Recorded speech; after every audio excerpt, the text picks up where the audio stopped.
n'Andriamanitra hanome sakafo any Elia fa antsika zao indray neny zazaboto dia nanome dady izy na nanome neny nanome anzoky nanome antantina dia nanome antantan dia nanome an'ireo olona rehetrarehetra afaka mikarakara avy amin'Andriamanitra angereny rakizy dia Andriamanitra koa manome zay zavatra tiantsika rehetrarehetra sy zavatra ilaintsika amin'ny andavanandro ohatra zao ny rivotra iainantsika io rakizy avy amin'Andriamanitra io ny masontsika afaka mijery sy mahita mbola avy amin'Andriamanitra ihany koa dia isika koa mbola afaka miteny afaka manao zavatra be dehibe avy amin'Andriamanitra izany ampahafantarina zazaboto arany fa tena mikarakara Andriamanitra dia ho valin'izay fikarakaran'Andriamanitra antsika izay rakizy dia mila misaotra an'Andriamanitra mandrakariva isika mila manina tsara hoe mila misaotra an'Andriamanitra mandrakariva isika satria mikarakara antsika Andriamanitra dia ny teny fisaorana ataontsika an'Andriamanitra dia hoe misaotra Andriamanitra fa mikarakara mandrakariva ianao tahaka ny nikarakaranao any Elia dia isika ihany koa mila endry tsara satria anisan'ny fisaorana atolotritsika an'Andriamanitra sy atolotritsika ny dada sy neny izay mikarakara antsika atolotritsika ny zoky sy ny olon-dehibe rehetra ny fahendren'ny zazaboto tsirairay avy mila mankatoa ny dada sy neny dia mila endry tsara dia mila mihaino tsara ihany koa dia izay indray ny famerenana ny lesin'ny zazaboto mino fa ho zaza endry daholo ny zazaboto ary zaza mahay misaotra sy mankasitraka ny fikarakarana izay omen'Andriamanitra antsika dia izay indray ny famerenana ny lesina averintsika kely ny tsy anjery fa Andriamanitra atanteraka izay rehetra tokony ho anareo dia ho tanteran'Andriamanitra ny zazaboto rehetra indray arany ny tokony ho an'ny zazaboto rehetra dia amin'ny herin'ny indray tsika mamerina lesina eto dia mianatra lesina impito daholo rakizy velomandray arany zazaboto hoe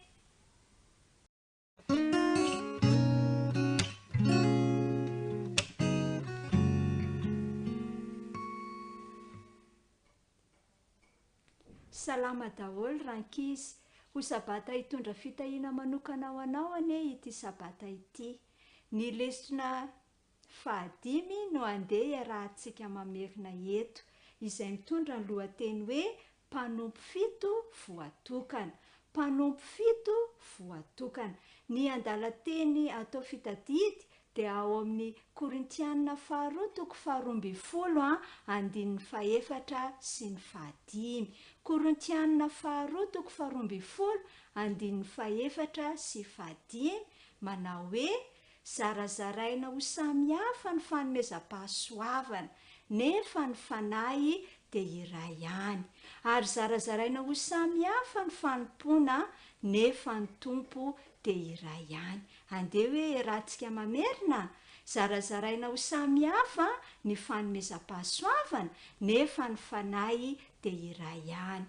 ary zarazaraina ho samihafa ny fanompoana nefa ny tompo dia iray ihany Korintianina 2:12 andininy 4 sy ny 5 ny amaro hatrany nisan'ireo mpino nanampy isan'ny fiangonana voalohany rankizy satria nahoana hoy ianao satria tsy nitsahatra ny zara sy nampianatra ny tenin'Andriamanitra ireo apôstôly ireo mpino hafa rehetra kosa dia ny ray fo sy ny ray saina ary ny fanohana tamin'izany rehetra izany indray andro nefa dia ny zavatra hafahafa ny tabataba ary ny taraina ireo mpino miteny grika satria manavakavaka hono ireo mpino miteny hebreo miangatra aok zareo manao zaravilana rehefa mizara sakafo ka dia nalahelo mafy ny sasany rehefa naheno an'izany ireto apôstôly dia tsy maintsy andray fanapa-kevitra zany andamina sy amaha ity olana ity ka ho fandaminana sy ho famahana izany olana izany a dia ny fididiakona 7 lary zareo. Dia tsy iza izany a fa i Stefana, i Filipo a, i Nikanora a, Prokoro a, Timona sy Parmena ary Nikoleo. Izy ireo zany zao a no fidiana sy ho voatokana anao ty fanompoana vaovao ity dia nikarakara ny hafa. Faly ny rehetra fa voalamina sy voavaha ny olana. Afaka hiara-miasa indray zany zao a ny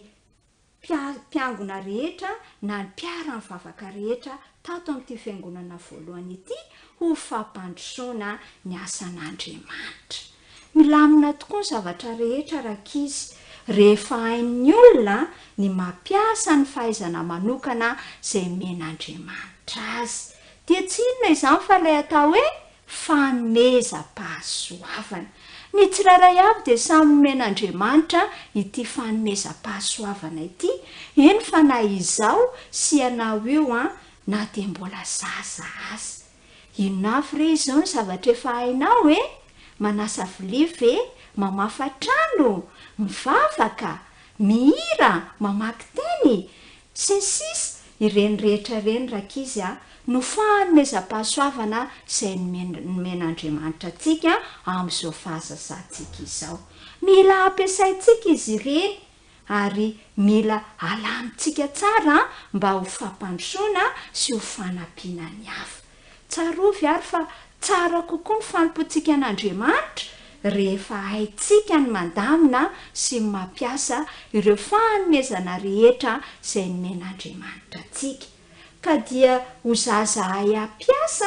sy ny fahaizana rehetra ny antsika ary hay andamina koa ka dia ho isan'ny fitaovana iray ho fampandrosoana ny ankohonan'Andriamanitra eto an-tany ka hatrany an-danitra. Amen. Dia mirary fambiazana ho an'ny ankizikely rehetra mahereza daholo manao veloma ho mandra-piaona indray ny namanareo Janine. Velomo!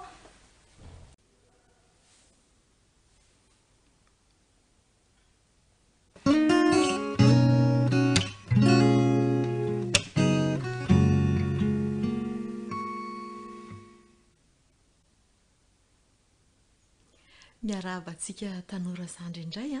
tratra izao fotoana famerenantsika ny lesona amin'ity sabata ity izao. Inoko fa nafinaritra antsika tokoa nianatra n'iny lesona fahadimy iny. Hiara-merina indray ary sika lohateny sy ny tsianjery. Inoko fa haitsika tsianjery tsara eny ary ndao hiarakary. Ny fiafaran'ny Joba. Averintsika indray mandeha ny fiafaran'ny Joba. Andeha ataontsika ary ny tsianjery. Fandrenesan'ny sofina ihany nandrenesako anao, fa ankehitriny izao kosa dia ny masoko no mahita anao. Joba 2:7. Mahafinaritra ny mahita antsika tanora mianatra tsara ny tenin'Andriamanitra ary manao tsianjery an'ireny toko sy andinina atao fitadidy ireny satria manampy antsika atadidy an'ireo tenin'Andriamanitra ary izay ihany koa no ambaran'ny tenin'Andriamanitra antsika. Nandritra n'ireo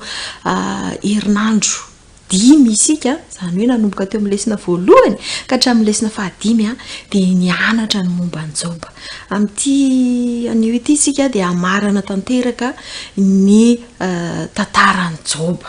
Maro ny zavatra nianarantsika tao anatin'iny tantaran'ny Joba iny. Ireo lesona 4 efa lasa hatramin'ny herinandro ity dia nampianatra antsika fa mamindra fo Andriamanitra. Nampianatra antsika ihany koa fa tena tia antsika izy ary mikarakara antsika mandrakariva.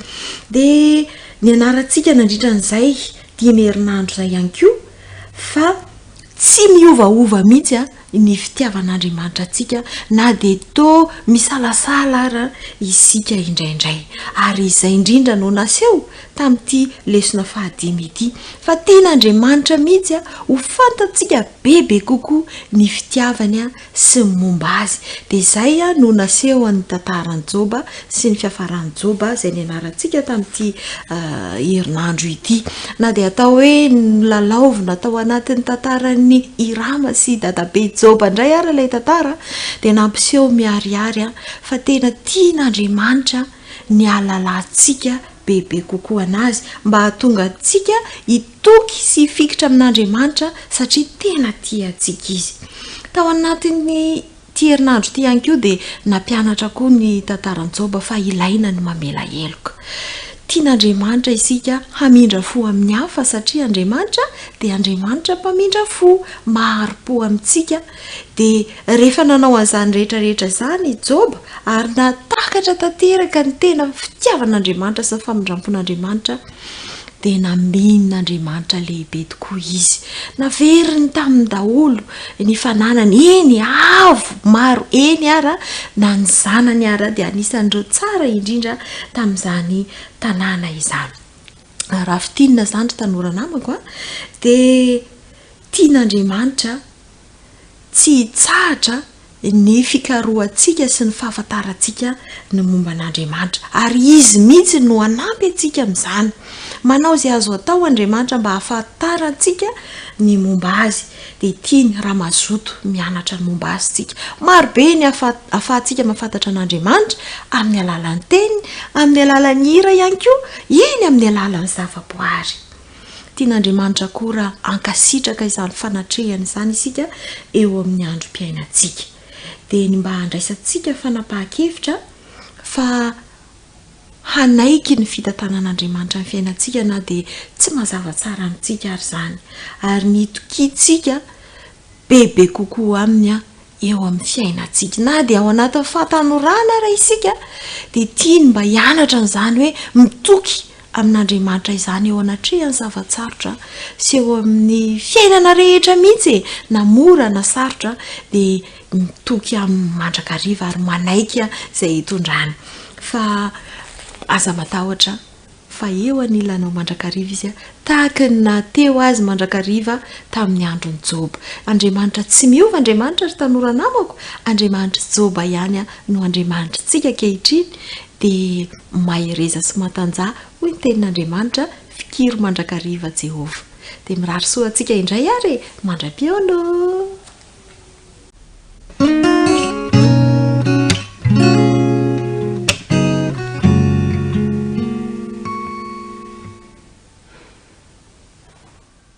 Anjaran'ny tanora mantoanto indray izao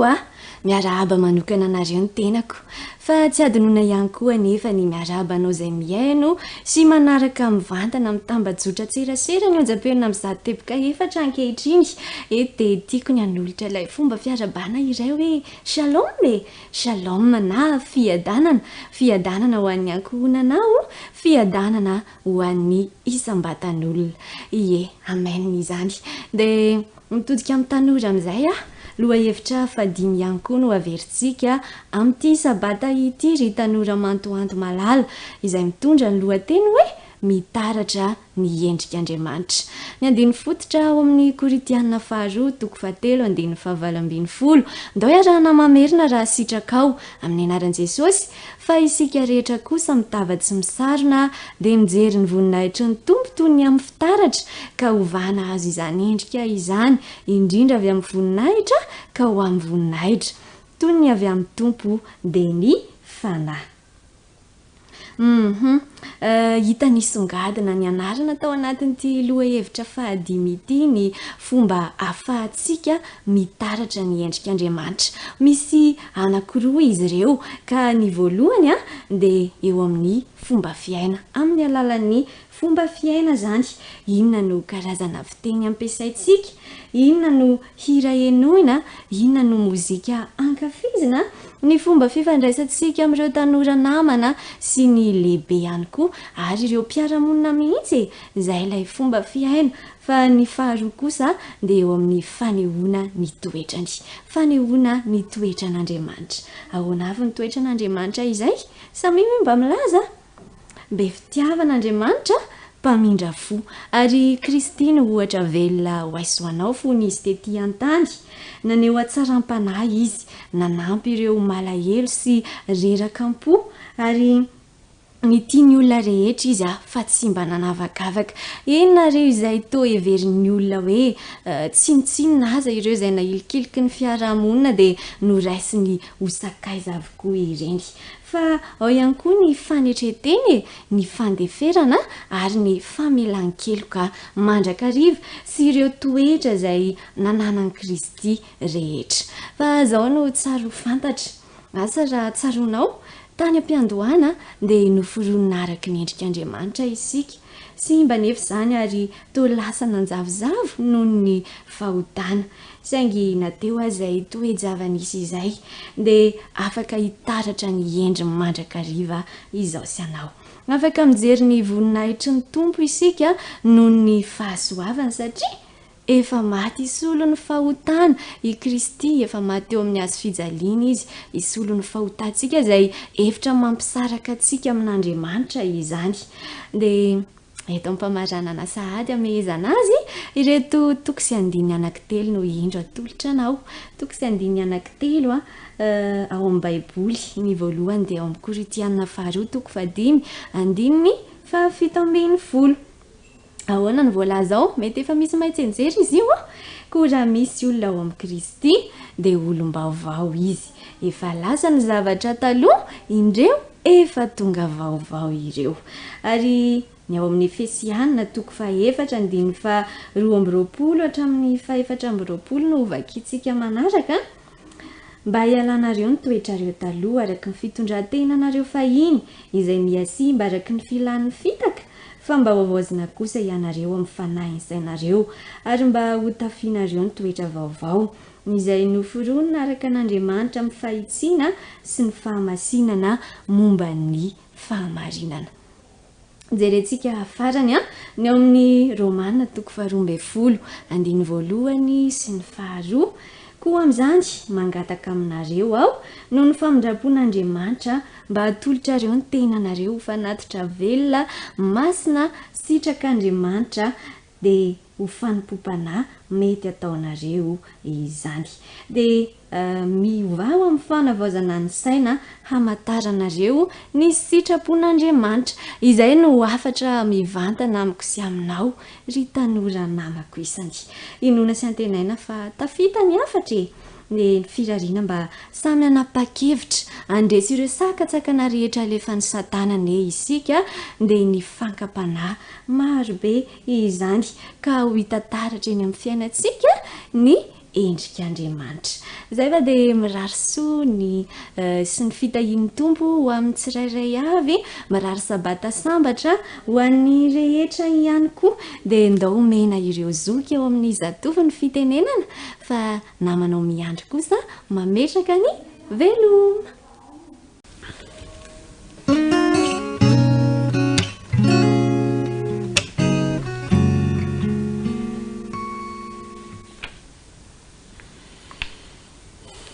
Endrika sarika, endrika miramirina hatrany no iarabanina ny zatovo namana rehetra amin'ity sabata maraina ity noho ny fahasoavan'Andriamanitra dia manana tombontsoa indray isika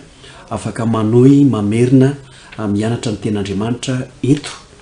ary tombontsoa lehibe tokoa izany. Daniel toko voalohany andin'ny 20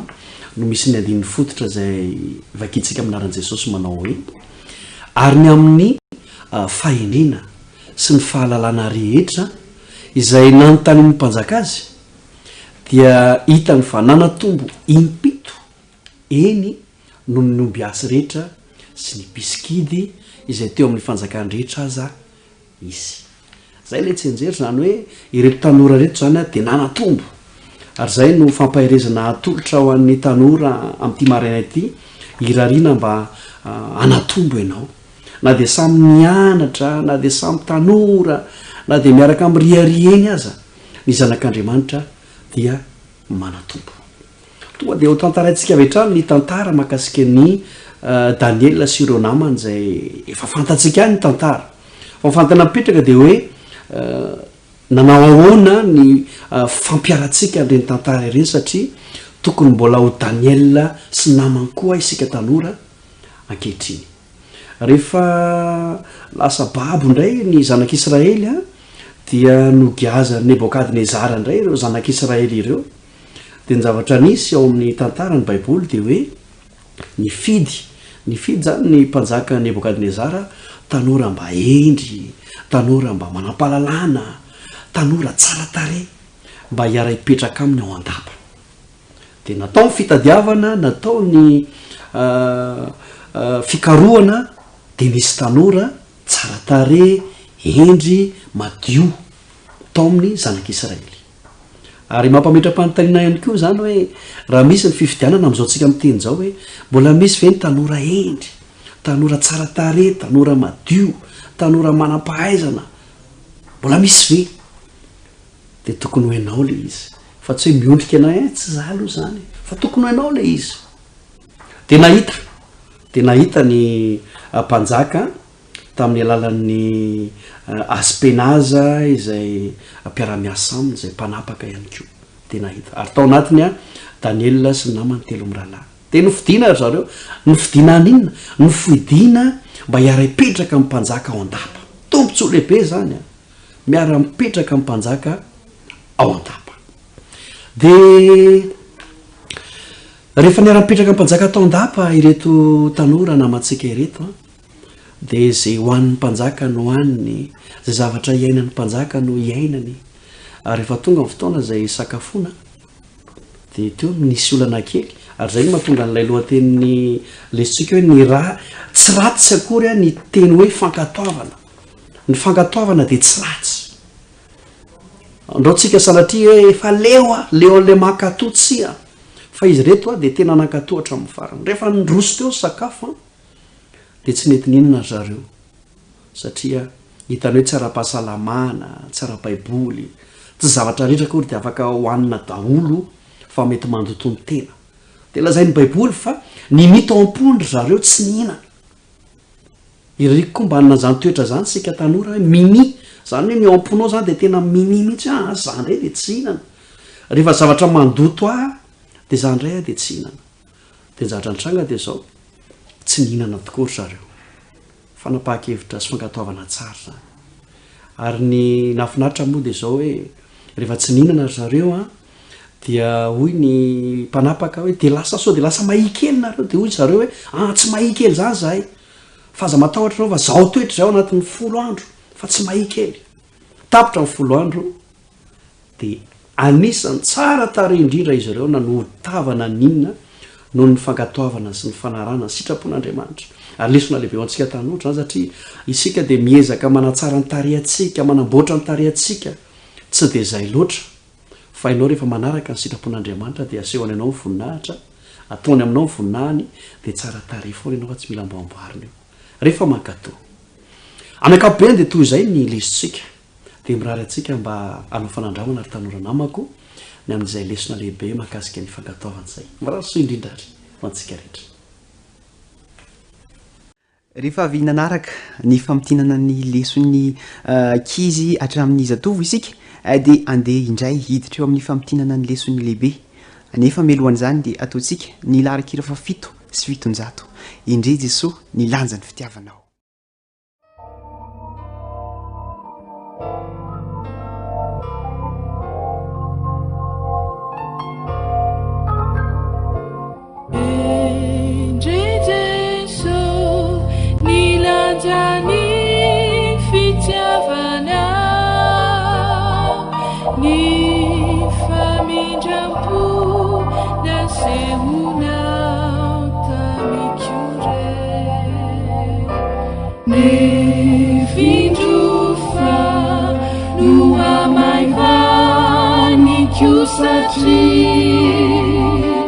Nufidikuni haniasi omamela Eyareme kuwariku nisichapu Oyeke ufa ifunaku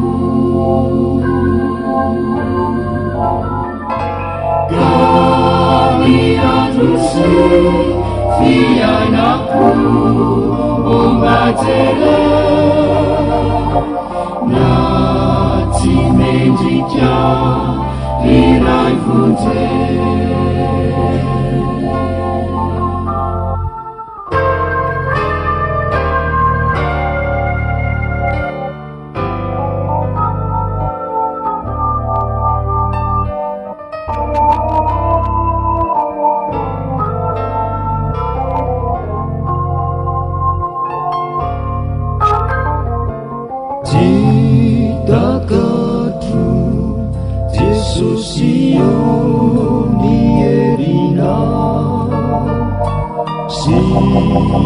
Silai fiti nanafata ni utaku Falalinda gambaran rasitraka Ivenumakwa wanatika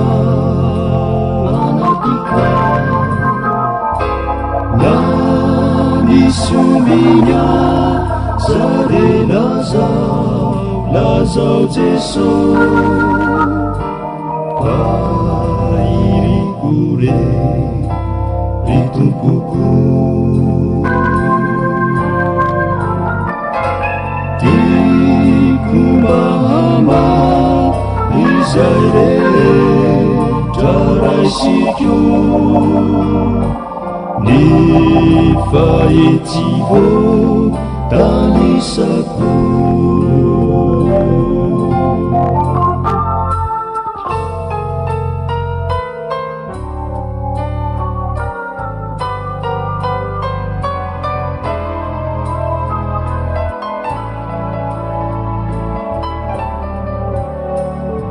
Na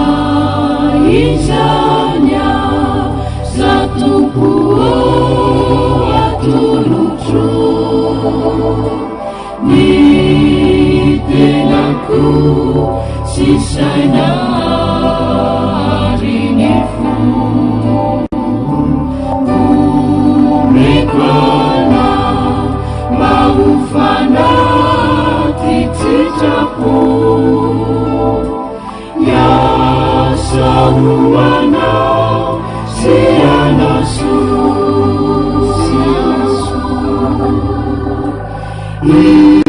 Izaflikasa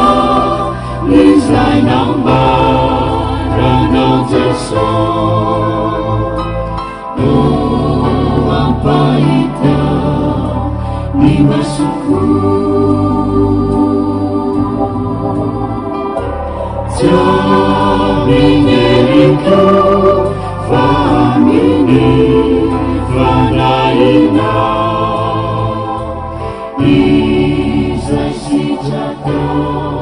luakuku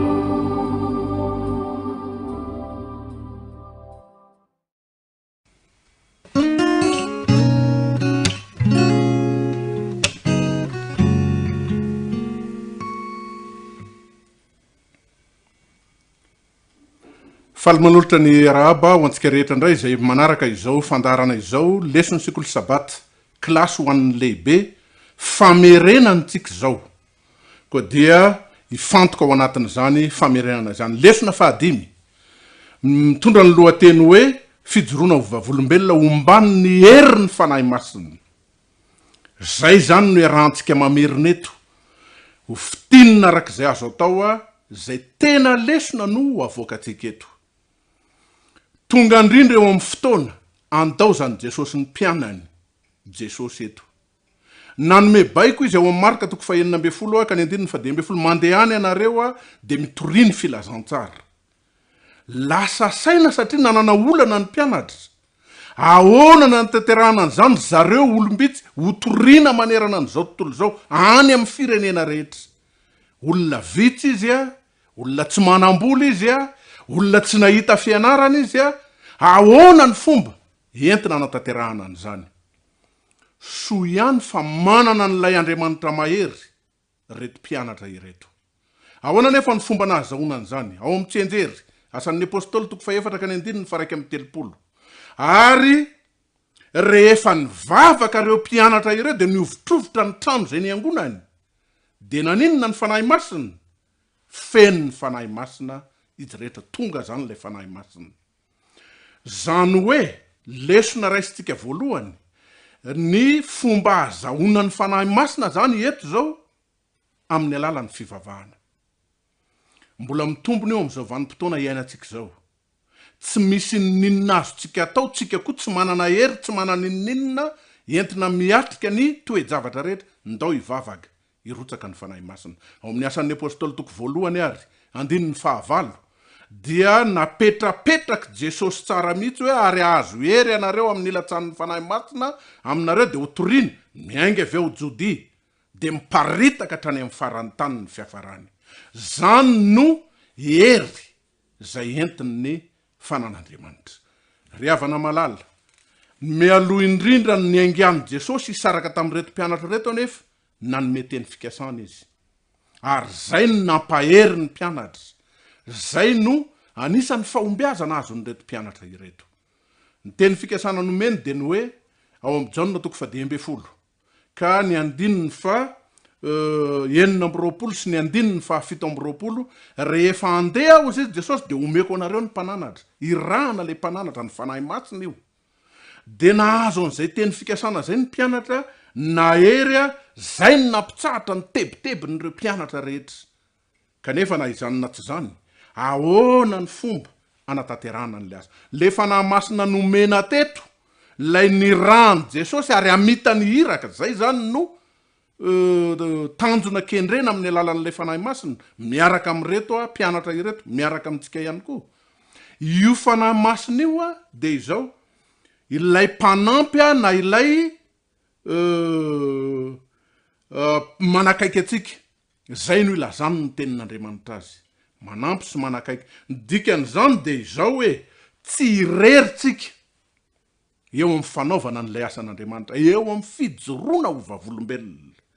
Ary zao, io fanahy masin'Andriamanitra io mihitsy no mametraka ny teny ho ao ambavatsika rehefa hijoro vavolombelona, anao ny asan'Andriamanitra. Ary eto tonga dia tsindriana avy hatrany. Tsika zany tsy anao fitsinjarana hoe lesona voalohany, lesona faharoa, ny alatsinainy, talata sy ny sisa. Fa tonga dia akambatsika hoe ny tsindriana voalohany eto dia izao, le fanahy masina ny mametraka ny teny eo ambavatsika, ka ny tenin'Andriamanitra no tahiny Jesosy Kristy, ombany Jesosy Kristy, fa tsy lay tenitsika. Tsika zany fitaovana fotsiny ihany. Ka rehefa mijoro vavolombelona koa tsika rehetra, ny lesona ho raisiny eto manao ny asan'Andriamanitra dia izao le fijoroana vavolombelona, le Jesosy no atao hitan'ny olona amin'ny alalantsika, fa tsy ny fizahozahoantsika izao dia zay zany ny lesona anankiray raisitsika eto. Ka io le fanahy masina manampy manakaiky atsika io dia izao ihany koa manome hery be dia be ho antsika izy io. Ao amin'ny Jaona 2:20 sy ny 7:20 andao mihitsy aloha vakintsika. Jaona 2:20 ka ny 9:20 sy ny 7:20 dia zao no lazainy. Vakintsika amin'ny anaran'i Jesosy. Fa raha tonga ny mpananatra izay irako aminareo avy amin'ny ray, dia ny fanahin'ny fahamarinana izay mivoaka avy amin'ny ray, dia izy no vavolombelona hanambara. Ary anareo koa dia vavolombelona hanambara satria anareo efa teto amiko hatramin'ny voalohany. Ny dikan'izany le fijoroana vavolombelona, ny fanahy masina aza Jesosy Kristy no ambarany, itsika rehetra koa Jesosy Kristy ndao ambaratsika. Rehefa nanao an'izany ireo mpianatra dia jerentsika fa rehefa feno ny herin'ny fanahy masina ny fiangonana, ao amin'ny asan'ny apôstôly mantsy ny tena tantaraina ato, bokin'ny asan'ny apôstôly manontolo. ka jereo tsara ny zavatra nataon'ny mpianatra ny zavatra nitranga tany amin'ny fiangonana ny testamenta vaovao tamin'ny alalan'ireo mpianatra fa izao ao anatin'ny ray andro batisa 3 batisa 5 ny anampy ny tompo ny isan'ny olona zay nanampy tao amin'ny fiangonana olona maro be ny nanatona ny fiangonana nitory ny tenin'Andriamanitra niombona tamin'ny zavatra rehetra zay natao ka de izao ny anahery ny finoan'ireo mpianatra ireo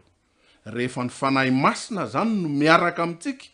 manova atsika manamboatra atsika mikarakara atsika mitarika atsika amin'ny fanaovana ny asan'Andriamanitra de izao isy fahagagana zay ataon'ny fanahy masina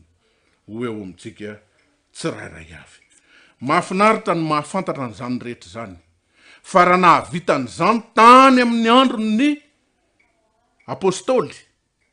ny fanahy masin'Andriamanitra niova ve io fanahy io niova ve ny fanan'Andriamanitra ka tsy afaka anatanteraka n'izany io fanan'Andriamanitra io raha tamin'ny andron'ny apôstôly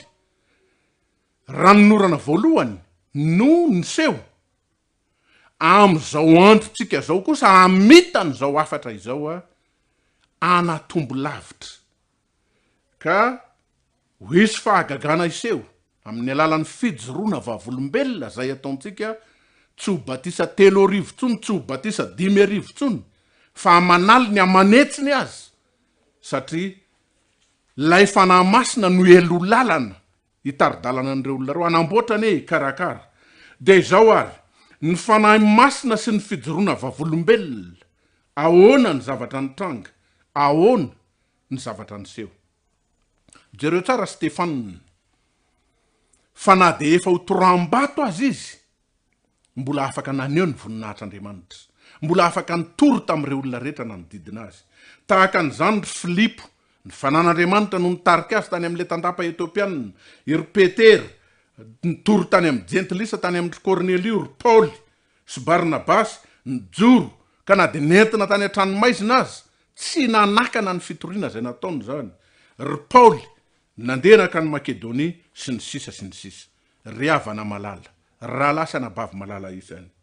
raha fen'ny fanahy reo apôstôly tany aloha afaka nijoro vavolombelon'ny Kristy inona ny manakana inona ny manakana anao andao koa hijoro vavolombelona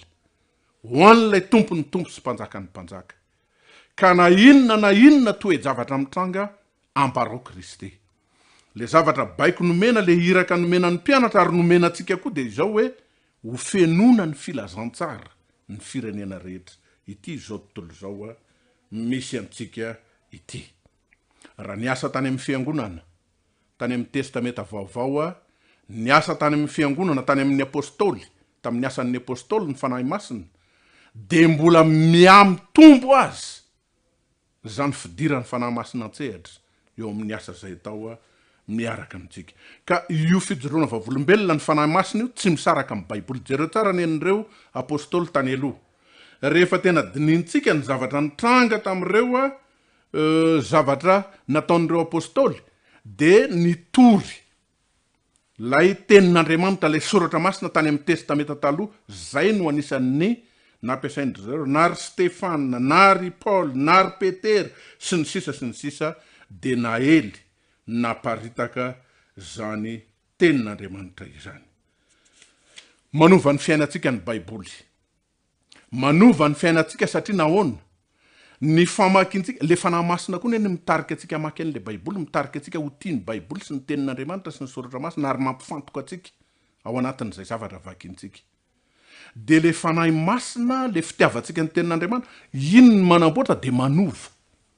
zay koa zany anisan'ny asan'ilay fanahy masina ka zay nahatonga ny reto mpianatra ireto ny tenin'Andriamanitra mandrakariva ny baiboly mandrakariva no notoriana izy ireo nitoriany satria nahoana io baiboly io rehefa iasan'ny fanahy masina de izao mandresy lahatra atsika manova an'le toetsaintsika manova an'le hevi-diso le fahazarany ratsitsika zay lazay natao anatin'ny lesona esoron'lay fanahy masina tsy ho ao amintsika ary de fahagagana zay no mahatonga ny olona ndraindray izy io tsy tsapatsika fa ny olona ny mahita mahatsapa hoe tena anio fanahy masin'Andriamanitra aoka ho feno ny fanahy ka izao tsy le hoe mampiaiky na le manova ihany na le manamboatra tsy ny olona zay itorintsika fa itsika ihany koa zay hanao an'lay asan'Andriamanitra manova atsika mampiaiky atsika tsy zay fotsiny ihany ny ataon'ny fanahy masina fa izao koa manambara eo amintsika sy eo amin'ny olona ny famindrampon'Andriamanitra ny atsara ny Jesosy Kristy ary zay no mahatonga ny olona ho resy lahatra anatona ny baiboly sy ny fahamarinana io zany tsy mba hijerena saranga jereo tsara ny zavatra nitranga fa ao amin'ny asan'ny apôstôly toko fa 9 toko fa 7 ary ny toko fa 8 misy toe-javatra nitranga manova olona le fanahy masina de inona le zavatra nitranga misy an'ireo vehivavy maromaro ao anatin'izany ry Lydia niova fo natao batisy olona mpivarotra manana ny maizy azy io le mpivarotra lamba volomparasy fa ny tena zavatra miavaka manokana de le nampiovany Dionisio lay Areopagita io lehilahy anankiray le hoe Areopagita io reo zany le olona mitambatra ao anatin'lay herin'le fitsarana mpitsara olona manam-pahaizana olona ambony tsongon'olom-bolo eo amin'ny tanàna sy ny manodidina rehetra kanefa de izao rehefa nandre ny afatra zay nitorindry Paoly sy ny namany de izao resy lahatra fa na de tanàna feno sampy aza i Atena de ny tany Grika zany de niova fo ary olona ambony io tahaka an'izany koa le mpitondra mpivavana mpanapaka aty amin'ny asan'ny apôstôly toko fa 12 misy mpanapaka anankiray i Crispo manana ny maizy azy ihany koa mpanapaka jios io fa rehefa nandre ny fijoroana vavolombelona zay nataon'ny Paoly tamin'ny alalan'ny fanahy zay tao anatiny ka tsy izy no nitoriny sy nyresahana tamin'ny olona fa Jesosy Kristy sy ny zavatra nataon'i Jesosy teo amin'ny fiainany tapa-kevitra koa Crispo ary am'izao fotoana inona ny manakana atsika ataovy aloha zay atonga zay zany ny lesona ho raisina atonga ny Jesosy amin'ny alalan'ny fanahy masina anao zavatra eo amin'ny fiainatsika de iny zavatra nataon'i Jesosy iny no entitsika eo am'ireo olona amin'ny alalan'ny fijoroana vavolombelona zay ataontsika de hiasa ny fanahy masina hiampita ny fanahy masina ary ny zavatra mahafinaritra ndraindray isika rehefa mitory ny tenin'Andriamanitra mijoro vavolombelona manao ny asan'Andriamanitra de ohatra ny ndraindray kivy satria ohatra ny maimaina ohatra ny tsy de misy vokatra loatra ohatra ny tsy de ahitana lafin-javatra tsara loatra ry havana malala ny ato anatin'ny lesony sekoly sabata atsika de manantitrantitra ny teny tsara mihitsy fa rehefa vita lay asa zay nataontsika le iraka nampanaovy ny tompo atsika mandeha miala eo am'ireo antokon'olona na vondron'olona na olona anankiray isika zay nanaovana an'izany asa zany de zao ny fanahy masina mbola mitoy manao ny asa amin'iny olona iny ka ndray andro any tsy ahagaga atsika fa tonga ny an-danitra isy olona ikitika hoe noho ilay asa zay nataontsika tery ananina natany amin'ny toeranao an'izany aoka aheritsika rehetra eo ampanaovana an'izany asan'Andriamanitra izany ry havana malala ndao ary ho farana atsika izao famelabelarana izao ka ny lesona ho raisitsika raha fitinina dia ny asan'ny fanahy masina sy ny herin'ny fanahy masina rehefa momba atsika de izao mizara ny afatry ny azo fijalian'i Kristy tsika mijoro vavolombelona ho azy manome herin'ny olona ary mametraka ny teny ho eo ambavatsika ny fanahy masina ary ny teny zay napetrany eo ambavatsika iny hery ho an'ny olona rehetra mampiaiky azy amin'ny fahotana mampiaiky azy mampiala azy amin'ny toerana zay tsy tokony hisy azy manome voninahitra ny Kristy fa tsika zay no asany fanahy masina ao anatintsika io mampiaiky mampiala amin'ny ratsy efa nyresantsika teo fa ny fanahy masina manana ny zavatra zay ambarany sy ataony ary ny anisan'ny zavatra farany de zao fahagagana sy zava-mahatalanjona no ataony ny fanahy masina eo amintsika zay ijoro vavolombelona sy eo amin'ny olona zay faneraserantsika aoka ary azoto aoka ahery aoka itomban-da isika rehetra hanaparitaka ny afatry ny filazantsara zao anefa tsy vitatsika zany tsika zay efa zatra mpanao meloka any amy Jeremia 7:7 ny ratsy ihany ny haintsika manao ane moa mahiova ny odiny va ny Etiopiana ary mahiova ny sorany ny leopard raha izany de afaka manao tsara tsika zay zatra manao ratsy ka itsika ny ratsy ihany no haintsika ka de andao angatao ny fanahy masina hitoetra ao anatintsika fa rehefa ao ny fanahy masina izy koa ny mahay mampibebaka atsika de andeha daholo ny zavatra rehetra hanome ny finoana ao anatintsika mba azahoantsika manao ny asan'Andriamanitra ary matoky an'ilay hery mahagaga zay ataon'ny Kristy. Ny tompo aneny ampitoetra n'izany teny zany amintsika rehetra ny tompo no ampahery atsika ka anao fanandramana tsika anao pratika amin'io herinandro misokatra io ka de anao ny asan'Andriamanitra ijoro vavolombelona ary Kristy no ataontsika ivo ny zavatra rehetra. Ndao ary hitanty ny fanatitra ho an'ny sekolo sabata isika. Ndao anao fanatitra ho an'ny sekolo sabata ka ny fionkira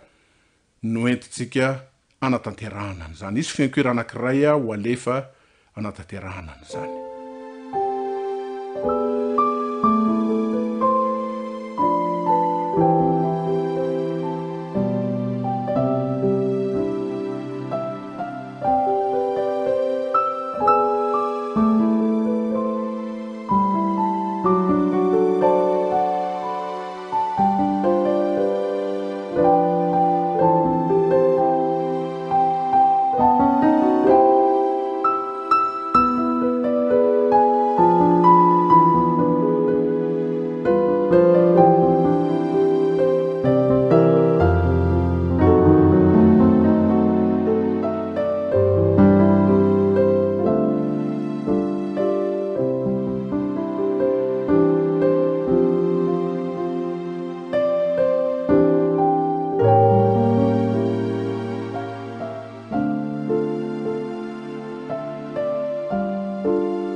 Rehefa vita ary izao fanatitra izao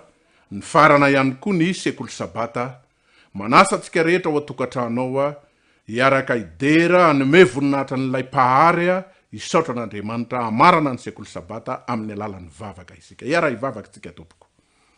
Ray masina tsara indrindra ny an-danitra ao midera mankalaza manome voninahitra anao zahay misaotra anao ny amin'ny fitiavanao afaka nanome fotoana anay rehetra indray ianarana eo atongotra ny teninao. Mamela ieloko mandrakariva Andriamanitra diovy sasao ary non rano Kristy zay nalatsaka teo Kalvariany de adio zay tsiraray avy reto. Ny fitafian'i Kristy zay atafy anay ihany koa no hita ka hoeniko ny voninahitry Kristy zahay ijoro vavolombelona anaparitaka ny filazantsara anao. Misaotra anao ny amin'ny lesona rehetra hatrany amin'ny zaza minono zay nampitaina taminay teto ka hatramin'ny lesony lehibe. Hiditra indray amin'ny fitompivavahana rehefa aveo. Ny fanahy masina zay tantananao ny sekolo sabata no mbola hiditra antsehatra amin'ny fitantanana izao fitompivavahana izao. Ome fifaliana ihany koa ny any atokantrano rehetra any na manaraka mivantana amin'ny radio Oasis na mijery amin'ireo serasera na mijery any amin'ny Facebook sy ny maro isan-karazany hitazy reny rehetra ianao. Tononinay ny vavaka angatahanay ihany koa noho ny amin'ny anaran'i Jesosy. Amen.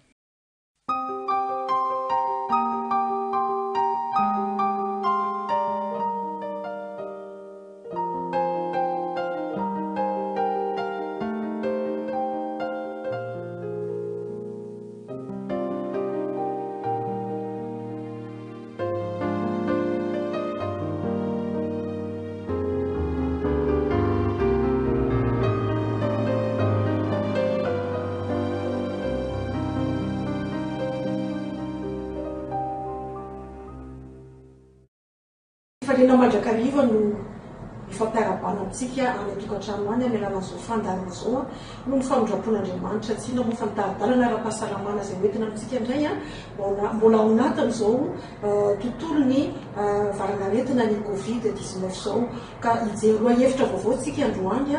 izay mahakasika trano ny hery fiarovana ary miaraka amin'izay dia nitoerany rivotra na marimarina kokoa ny oxygène no hojerevantsika rahantsika malala fa ny rivotra dia manome fofinaina mahavela ao anatin'ny rivotra no ahitana izany oxygène zany inona tokoa raha moa toerany ity oxygène ty eo vatantsika tsotra ihany ny oxygène sy miaraka amin'ny sakafo izay hoantsika dia mamokatra hery na tanjaka na énergie izy amin'ny fiteny vahiny izay any anatin'ny sela majinika ao anatin'ny atao hoe mitochondrie no misy eo izany zavatra izany ny oxygène ihany koa raha ny hery fiarovana no jerena dia eo fatrany folo hatramin'ny roapolo avy hoe no ilainy ny sela ao amin'ny hery fiarovana anatanterahany ny asa ama hery fiarovana azy eo ihany koa ny oxygène dia miantoka ny élasticité ny lalandra ny lalandrivotra ihany koa anatin'izay ary miantoka ny fifanganany raha ny oxygène inona raha ny voka-dratsy ny tsy fampiny oxygène rehefa tsy ampy oxygène ny olona anankiray dia mahatsapa moleradraraka lava mikorotana ny fikorinan'ny raha ka tsy mahazo oxygène ny faritra rehetra mila izany ohatra amin'izany ny tongotra ohatra dia mety manataina ao ihany koa ny fahasosorenana lava ihany koa eo ihany koa mety fahatsapana tsy fandezina-kanina ny vaivay ny vavony eo ihany koa ireo aretina lalandrivotra mety bronchite eo ihany koa tsy adintsika fa tsara fantatritsika fa mety hitarika fiforonana ho mamiadana ny tsy fampiny oxygène raha ny hery fiarovana no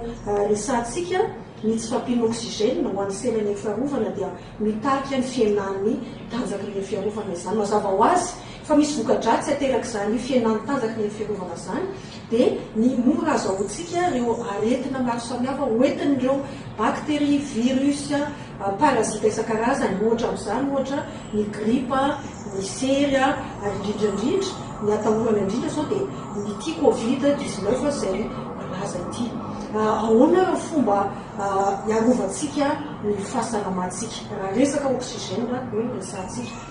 amporosina isika zany olona ny ambanivohitra ny tsaratsara ny tanterana an'io fa izany dia tsara indrindrandrindra ho an'ny fahasalamantsika aoka hosokafana ny varavarankelitsika enina dia mangatsika raha ny andro fa efa mezivezeny ny rivotra tokantranotsika ao aoka koa amporosina isika mba nisy zava-maniry maitso any atokantranotsika any satria ny zava-maniry maitsomaitso io dia manadio ny rivotra tokantrano ary amin'ny ala zadiny mamoaka anazy satria mamoaka ny gaz carbonique izy tsy atao be tabe loatra izany rehefa ao tokantrano ao raha misy ao fianakaviana mifoka sigara dia aoka mba tsy hifoka sigara ao anaty efitrano ty dia veriberina foana ny sakafo ara-pahasalamana tsy inona zany fa mifototra amin'ny zava-maniry izay miantoka betsaka ny fampitomboana ny tanjaka ny hery fiarovana miaro antsika amin'ireo aretina maro samihafa ary indrindrany koa ny sakafo mifototra amin'ny zava-maniry dia tsy miteraka tavy satria ny tavy dia manetsina ny lalandra tsy hahafahan'ny raha mikoriana mitatitra ny oxygène izay ilainy sery inona reo fahavalo ny oxygène ny fahavalo ny oxygène araka ny voalaza teo aloha dia ny tavy dia zay zany dia aoka tsy hobetsaka tavy ny sakafo hoantsika satria manetsina ny lalandra aoka tsy hifoka sigara ny fifona sigara dia fahavalony oxygène ny zava-pisotro misy alcool dia fahavalony oxygène satria mampiena ny fisefona izy tsy ahafahany avokafoka miasa tsara mitatitra ny oxygène ilay ny vatana ary mampikorotany fikorinany raha ihany koa ny tsy fampindrano dia nisan'izay koa dia fahavalony oxygène eo ihany koa ny akanjo teritery izy moa tsy malala fa rehefa misy olona torana anankiray dia miazakazaka ny rehetra mama ny akanjo izay teritery rehetra dia izany zany atorofa fahavalony oxygène ny akanjo teritery ny fipetrahana tsy araka ny tokony ho izy eo amin'ny seza amin'ny dabilio am-pianarana na eo amin'ny toerana izy resantsika zany dia aoka ahitsy tsara ny fomba fipetrahana satria tsy afaka miasa araka ny tokony ho izy ny avokavoka tsy fahaizana misefy ihany koa zany dia fahavalony oxygène ary ilaintsika arak'izay ny fanaovana fiatola kely any toeram-piasana any mpianatra moa dia rehefa manao zay fakandrivotra zay ka ilaintsika ny manao fisefona lalina rehefa ilaina izay ny amarantsika anazy dia misy teny anankiray ty hoentina ampahaizitsika ampiaratsika hitandovatsika fahasalamantsika nosoatany ty mpamoko vavy-topy anankiray ty mpanoratra kristianina ny anarany dia hoe Ellen White tamin'ny 9 Mai 1777 no nanoratana izany. Izao mivaky teny ny fihetsika rehetra atao amin'ny fihinanana fisotroana na fiakanjona izay tsy mahasalama dia samy manimba miasa tsara ty fiataon'ny milina ao anatin'olombelona ary manengatsembana ny ravitra napetrakan'Andriamanitra. Miforona any anatin'ny taonana ny ati-doha sy ny ozatra ny fahatsetsena ary manimba ny milina mahafinaritra ny aridran'Andriamanitra mikajiana ty lanonana io. Fanirina dia mba hitandro ty milina izay namboarin'Andriamanitra tamin'ny fomba mirindra tanteraka ty tsika mba itsika ihany no goka ny tombotsoa ny amin'ny lafiny fihinanana fisotroana ny fiakanjona ny voalaza teo dia voninahitra ny eo an'Andriamanitra ihany sotra tao.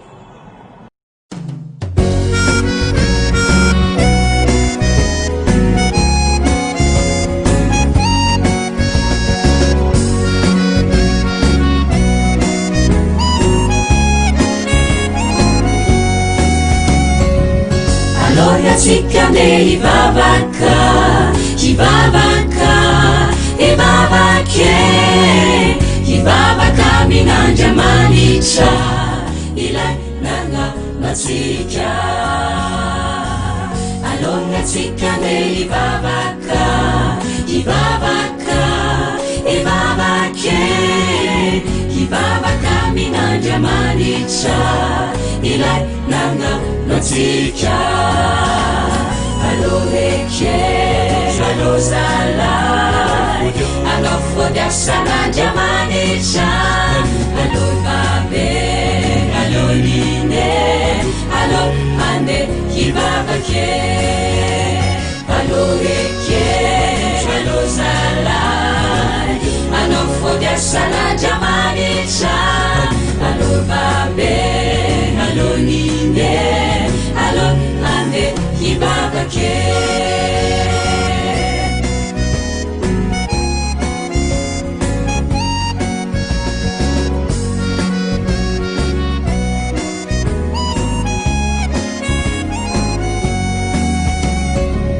Aza mangataka laveke,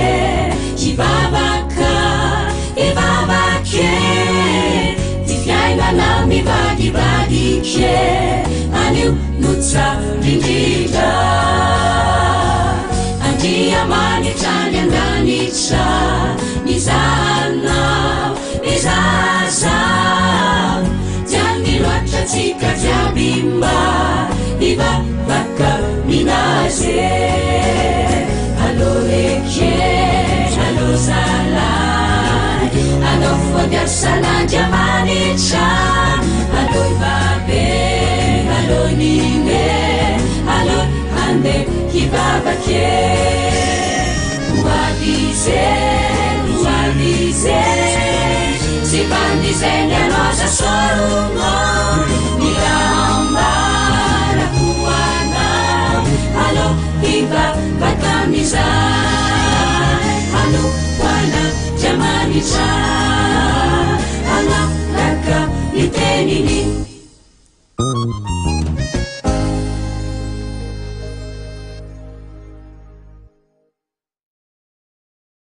Alléluia, midera nyanarani Jehova. Midera nyanarani Jehova. Midera yanareu, Yanareu kanumpuni Jehova. Yanareu izemitoetra awanta ajanuni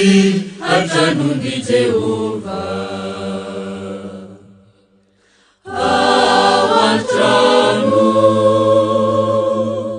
Antanu Jehova. Alléluia, midera nyanarani Jehova. Midera nyanarani Jehova. Midera yanareu, Yanareu panumpuni Jehova. Yanareu izemitoetra awanta ajanuni Jehova.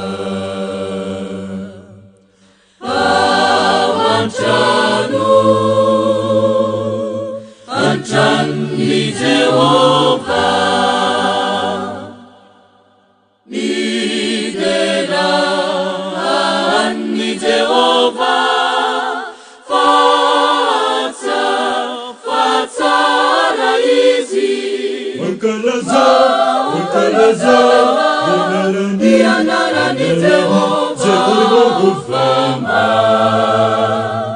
finaritisani miderani Jehova fatsara izy wankalaza, wankalaza, ianarani Jehova finaritisani fajakoba nufidiani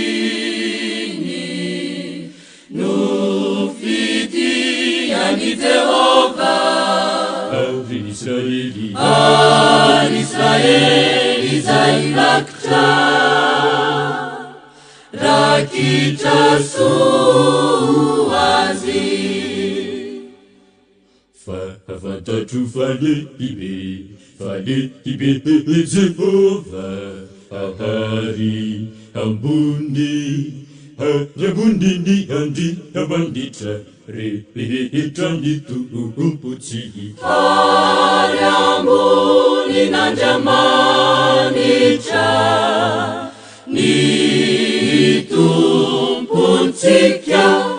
ny tompontsika ary ambony n'Andriamanitra rehetra ny tompontsika fa Jakoba nufidiani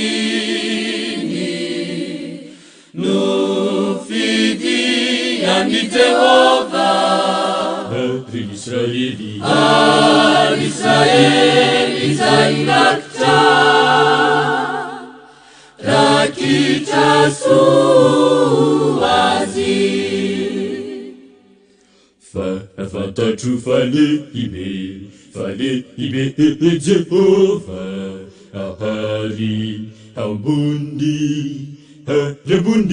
andry amanditra rehetra ny tompotsika ary ambony n'Andriamanitra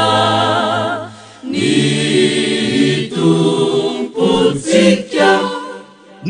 tompontsika ary ambony n'Andriamanitra rehetra ny tompontsika.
Before the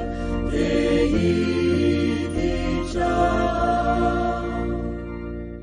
miobio an'Andriamanitra ary tany rehetra mankalaza ny voninahitry ny anarany omeo voninahitra izy ho fidiagana azy lazao amin'Andriamanitra hoe endre matahotra ny asanao ny fahalebiazan'ny egonao no ikoizan'ny fahavalonao anao ny tany rehetra enkoaka eo anatrehanao ka ankalazanao eny ankalazany anaranao izy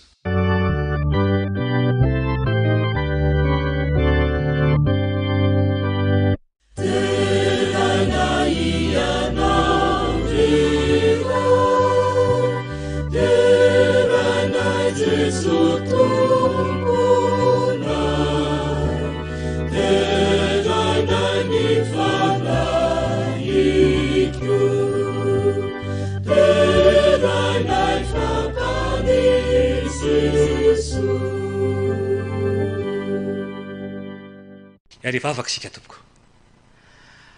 raha malalo ankehitriny izay raha hanoy izao fampofavahana izao ka na aiza toerana hanatanterahana an'izany ray malalo aoka ho tsapanay ny fanatrianao ary iny tompo ampangilo ny fiafa rehetra ary mitenena fa vonina inanao izahay amin'ny anaran'i Jesosy amen.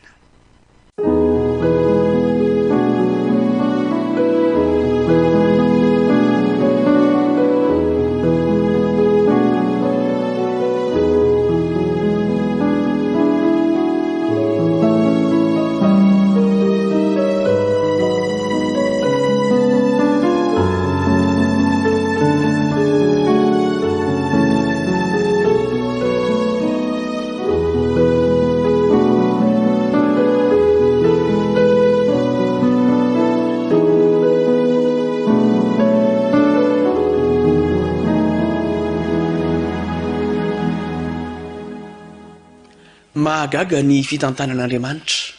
lehibe ny famindram-pony no tahiny isika tratra izao sabata izao tsy noho ny fahaizantsika na noho ny fahendrentsika na ny famendrehana fa ny fahasoavan'Andriamanitra midera sy mankalaza azy isika ary misaotra azy ny amin'izany fitahina sy fitantanany mahagaga izany faly ankoa izahay manolotra ny arahaba ao antsika mianakavy naiza teo ana misy anao na miaino ny onjam-peo ianao na manaraka amin'ny tambazotra sosialy Andriamanitra ny ampahery atsika amin'ity sabata ity ka andray ny fitahina rehetra efa nomaniny ho an'ny zanany sasy ianao anomboantsika ny fotoana amin'izao fiaraha-mivavaka izao dia ale tsangany atsika hihira ny firana lahana faha-12 tsara indrindra ataotsika maridona tsara eo am-pitsanganana izany hira izany hira fa 12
Katika kati ni sawa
raha ntsika mamaky ny tenin'andriamanitra izay voasoratra amin'ny jaona 5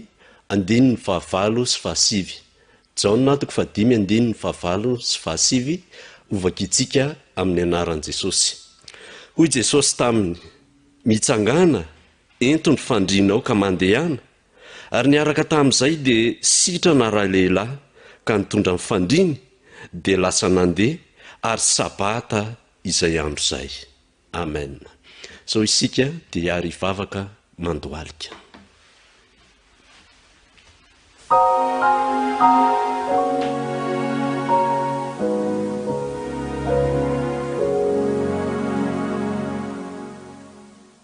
Ray masinao tsara indrindra sy any an-danitra. Misaotranao amin'ny anaran'i Jesosy Kristy zanakao izahay, ny ireo fitahiana sy fahasoavana maro izay narotsakao tamin'ny mpanomponao tsirairay avy. Misaotra ny amin'ny tombonandro fahavelomana, misaotra ny amin'ny fahasalamana ny hery-tanjaka, misaotra ny amin'ny valim-bavaka, misaotra ny amin'ny famelan-keloka, ary indrindra misaotra ny amin'ny fitantanana mahagaga izay ataonao eo amin'ny fiainanay. Ho anao ny voninahitra ny haja mandrakizay ray zanaka fanamasina. Atafi ho anay mandrakariva ny famindrapo sy ny fahasoavanao. Fona aminao izay no ny fahotanay. Ary nondranao Jesosy, dia mino ny famelan-keloka fa aminao zahay. Ampitomboy ny finoanay. Aoka hita fitia eo anatrehanao zahay, ary aoka ho vita fihavanana aminao izay tompo. Angatanay ny fananao masina amin'ny fahafenony, ary tsay mivantravatra ao anatinay hanamasina sy hanamarina anay, ary aoka hoeniky ny voninahitra ao ny fiainanay. Ankehitriny tompo dia mivavaka manokana ho an'ireo marary izahay, ninina rofina retina, naizanaiza toerana misy azy amin'izao fotoana izao. Tendreo ny loha ranona retina mba ho sitrana izy ireny. Mivavaka koa izahay ho an'ireo izay manana olana saribahana amin'izao, fantatrao fa sabata fitsaharana izao atrehana izao. Atsaharo izany tompo araka ny habe ny famindraponao. Mangataka koa izahay ho an'ireo mandalo fitsapana, ianao no efa hialoha lalana sahady azy ireny, mba hama sy hampahery azy mandrakariva. Iay ny teninao zahay, afaka fotoana vitsy, ianao tompo no ampiteny ny mpanomponao izay hitondra ny hafatra, ary hanokatra ny fonay mba ho tany tsara handriny sy hitoera ny teninao. Aoka hita fifaliana mandrakariva izahay, mandritra n'izao sabata izao amin'ny fiarahana aminao, ary aoka hatsapa fitahiana izahay. Vavaka manokana izahay ho an'ny firenenay sy ny vahoaka malagasy manontolo, ianao tompo no homba sy hita mandrakariva. Mino izahay fa irahanao ny anjelinao hitoby andidina ka hiaro mandrakariva ny vahoakanao. Ary didina amin'ny anaranao Jesosy, tsy hanan-kery, tsy hanam-pahefana, hikasika na dia kely akory anay aza ny herin'ny ratsy rehetra. Fa amin'ny anaranao no hanonanay sy angatanay ny vavaka.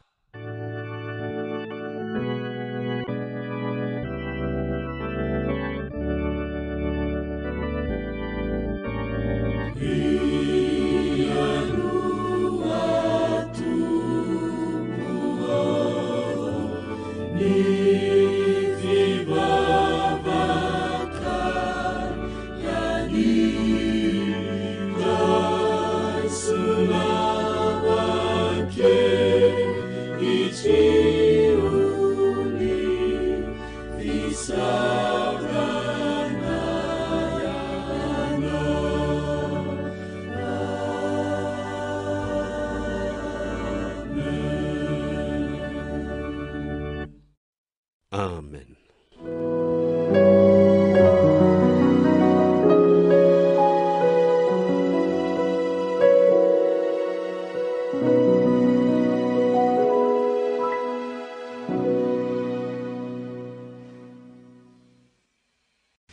tonga eo amin'ny ora sy fotoana andorana ny fanatitra isika amin'ny ity maraina ny sabata ity. Manasanao haka izany any amin'ny toerana nametrahana azy ka hiazona eny an-tananao ny fanatitra voatokana ho amin'ny anio ao anatin'ny vavaka mangina izay ho tanterahantsika amin'izao maraina ny sabata izao.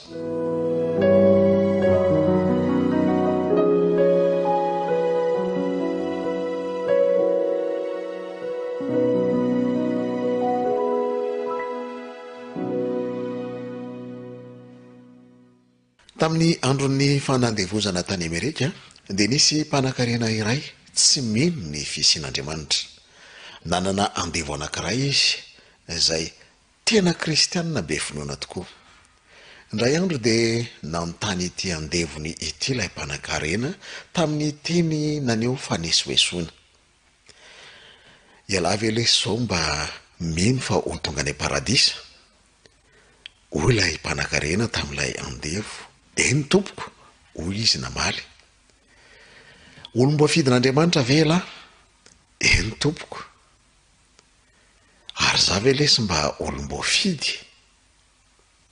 Somary nieritreritra kely ilay andevo vao namaly ny tompony ka nanao hoe tsy ho tonga olom-boafidy velively ny olona iray raha tsy mirotsaka ho fidiana. Niodina ilay mpanan-karena ary dia lasa nandeha.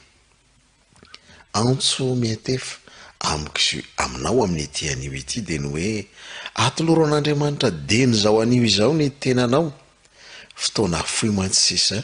dia hikatona ny fisoratana anarana amin'ny lisitry ny olom-boafidin'Andriamanitra. Izao no voasoratra ao amin'ny Romanina toko fa 12 ny andininy voalohany. Romanina toko fa 12 ny andininy voalohany. Ko amin'izany mangataka aminareo aho rahalahy noho ny famindrampon'Andriamanitra mba hatolotrareo ny tenanareo ho fanatitra velona, masina, sitrak'Andriamanitra dia ho fanimpopana mety hataonareo izany. Hivavaka isika. Andriamanitra rainay tsara sy masina indrindra ny an-danitra ao. Midera sy mankalaza anao zahay noho ny famindramponao ka mbola nomenao tombon'androm-pahavelomana amin'ny ity sabata ity.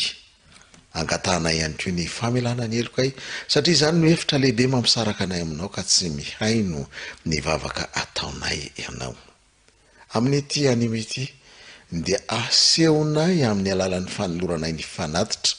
ny fanoloranay ny tenanay ho anao ihany koa.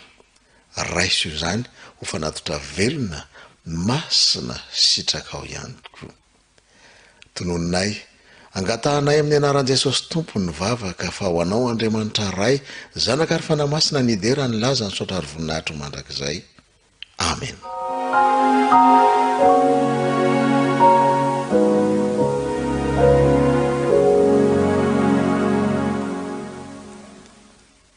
Ao anatin'ny feokirary no andeha hanangondratsika ny fanatitra amin'ny ity maraina ny sabata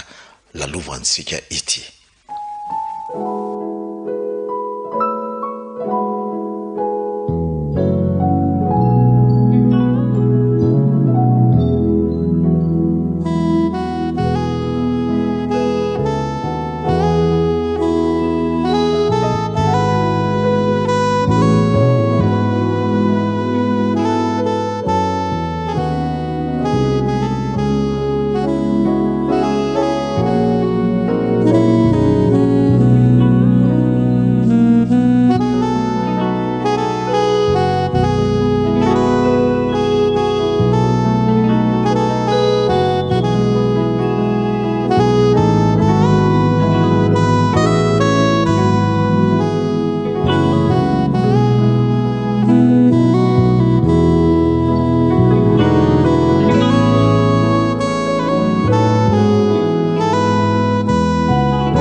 hanolotra ny fanatitra isika amin'ny alalan'ny fanaovana ny hira laharana 700 hira laharana 700 no ndeha hanolorantsika izany fanatitra ho an'Andriamanitra izany.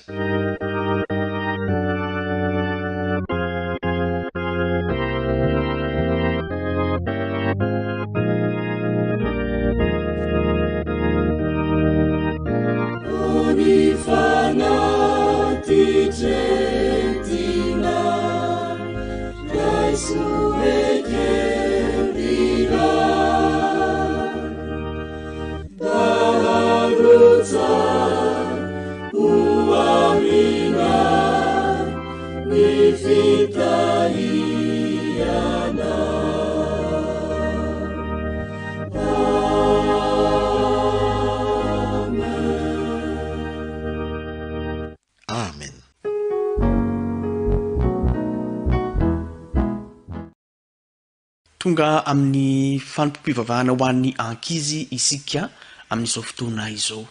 Ora mamy hanovozana ny fahalalana, ny tenin'Andriamanitra, hidiarana azy, anarahana tantara. Manasa ny ankizy rehetra ary hitsangana hikalo izay hira ora mamy izay, melo midirantsika amin'ny fanaraha-potoana.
Efa nira mafy tsara daholo. Ie. Andao isika ary hanonona an'izany indray ho vavaka mba horen'Andriamanitra ny tonony izay tiantsika hoentiny eo aminy mialohan'ny hafatra ho antsika. Hivavaka isika rankizy. Andriamanitra ray malalo, tonga amin'ilay ora mamy izahay andraisanay hafatra avy aminao. Tianay raha mba hainao tokoa no ampita hafatra aminay, ka ireto izay ankizy vonona handray ny lesona avy aminao, dia mitenena aminay Jehova ho fa miaino anao izay mpanompo-kelinao. Amin'ny anaran'i Jesosy ny vavahanay. Amen. Amin'ity sabata manokana ity rankizy dia fifaliana hatrany ny ara-banantsika. Sabata manokana iresahana makasika ny fifandraisana androany, dia andeha lesona mifanandrify amin'izany hoe fifandraisan'izany rankizy no iarahantsika mitondra eto. Alohan'izay anefa ny vaky teny fototra ho an'ny ankizy androany dia ao amin'ny Lioka 2:2-5 tapany 2. Ao amin'ny Lioka 2:2-5 tapany 2 mivaky toy izao amin'ny anaran'i Jesosy. Ary Jesosy nandroso tia tamin'Andriamanitra sy ny olona. Amin'ity androany ity ary ny lesona raisitsika mifanodraika amin'izay dia mitondra ny lohateny manao hoe ataoko hampitombo ny fifandraisako amin'Andriamanitra ny fananako. Ny lohateny dia manao hoe ataoko hampitombo ny fifandraisako amin'Andriamanitra ny fananako. Inona indray re ny hafatra hoentina ho an'ny ankizy ao anatin'izany? amin'ny alalan'ny tantara kely anankiray le izy ka arao tsara dia nohy tsara izay tiana ampitaina aminareo dia rehefa avy eo dia ampiarina arao tsara ary faly be azoko ihany le izy tena faly jereo dia iantso azao anao Facebook azao tsy ry zavatra be da be amin'ity telefony ty azao faly ery aza ay zanako to faly be ianao ay dada ie ahoana tianao le cadeau nomena ianao ay tena tiako be mihitsy dada ohatran'iny le ndavinao sa ahoana tena izy mihitsy tena tiako be merci dada ka lainkelany dada ary lohagny any merci dada tsisy fisaorana fa zao mialy zao nividanany dada sy neniny iny dia indraindray dada na iny iny mandeha lavitra satria miasa dia rehefa any alavitra any dia malahelo anao indraindray na inko ianao malahelo dia zao mifampiantso amin'iny telefony iny tsika zany dia am'izay maheno feo anao foany dada zany mifanjaisantsika sy dada zany sotra betsaka dada avelako aloha anao ary fandehandeha kely zay babay za aloha petraka eto mihitsy aloha kako toeranety tsara mihitsy ty aloha dia iantso any prince aloky prince ahoana kindry azoko ihany kely izy faly be mihitsy afaka miresaka foantsika dia manao afaka miresaka momba an'iny koa dia ahoana koa za ve kely lazay miala inona ke samy mahavariana ndry ay neny ahoana neny variana mihitsy ndry zange fa tiako be ngely telefona namenareo sy dada dia afaka miresaka aminamako fa miresaka amin'ny dada koa laokia dia hiava salady amin'izay ndray koa sy neny fa ngazy tsy maintsy zao le miava salady ohatray zany ary lefa tsy andro indry mihitsy hatramin'izay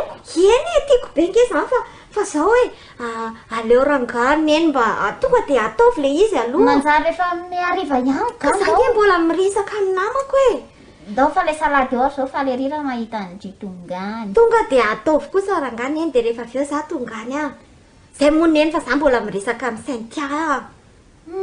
neny koa zany manjary maizina nge eno tonga dia ndana nasa zany aloha allo saintia za veky mbola miresaka tsara nitry veky ataovy amin'ny message indray ary messenger eny ary dia aseho ianazy sara le akanjony ve le akanjo nanaovany tamin'iny ty indry za koa ohatrany ty tiako be alefaso ary ay mampibebe iny andrasa aloha le tenenina anazy mialy partageo kia andrasa aloha zany dadanay ahoana tompoko fihinany mahavarinanao aty fa ora ivavatsika eny zao dadako eno alao fa rehefa aveo tonga dia fa hoavy any rehefa aveo mbola manao zavatra kely dada alaivony baibolinao dia andao fa efa fotoanantsika isan'andro ne zao fa tohatra ny varibarina be inao zany efa fotoanantsika isan'andro miaraka amin'ny jesosy zany eno fa tamy any aleo afaka tsasakadony ara moa tena tsy mety angekagny enao fa efa miandry anao any ambany zay sineny oetiny baiboly oetiny lesona dia ajanony iny telefonina iny zao tonga dia nidana fa dadako zay fa miandry anao ambany zay zay ary alaloha anao aty kely ato aloha ay zany tsara be ato ty koa zao misy kiraro tsara be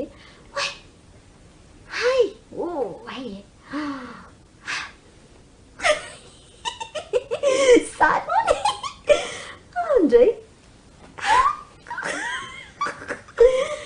ty indray misy message anankiray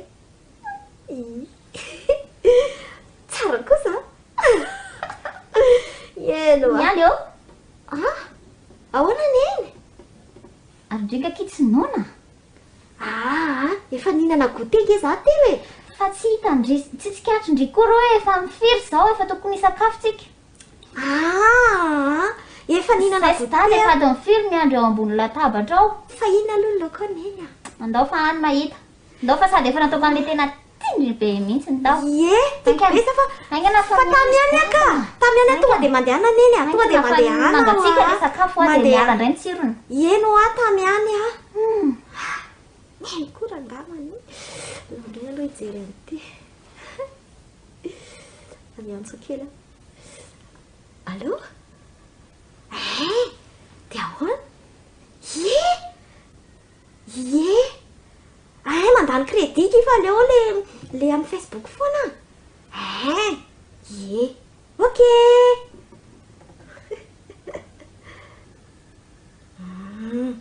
tsara tiako ve oe tena mahafinaritra ilaina ihany tony zavatra tony alao mihitsy aloha andeha kely hinana goûté ndraika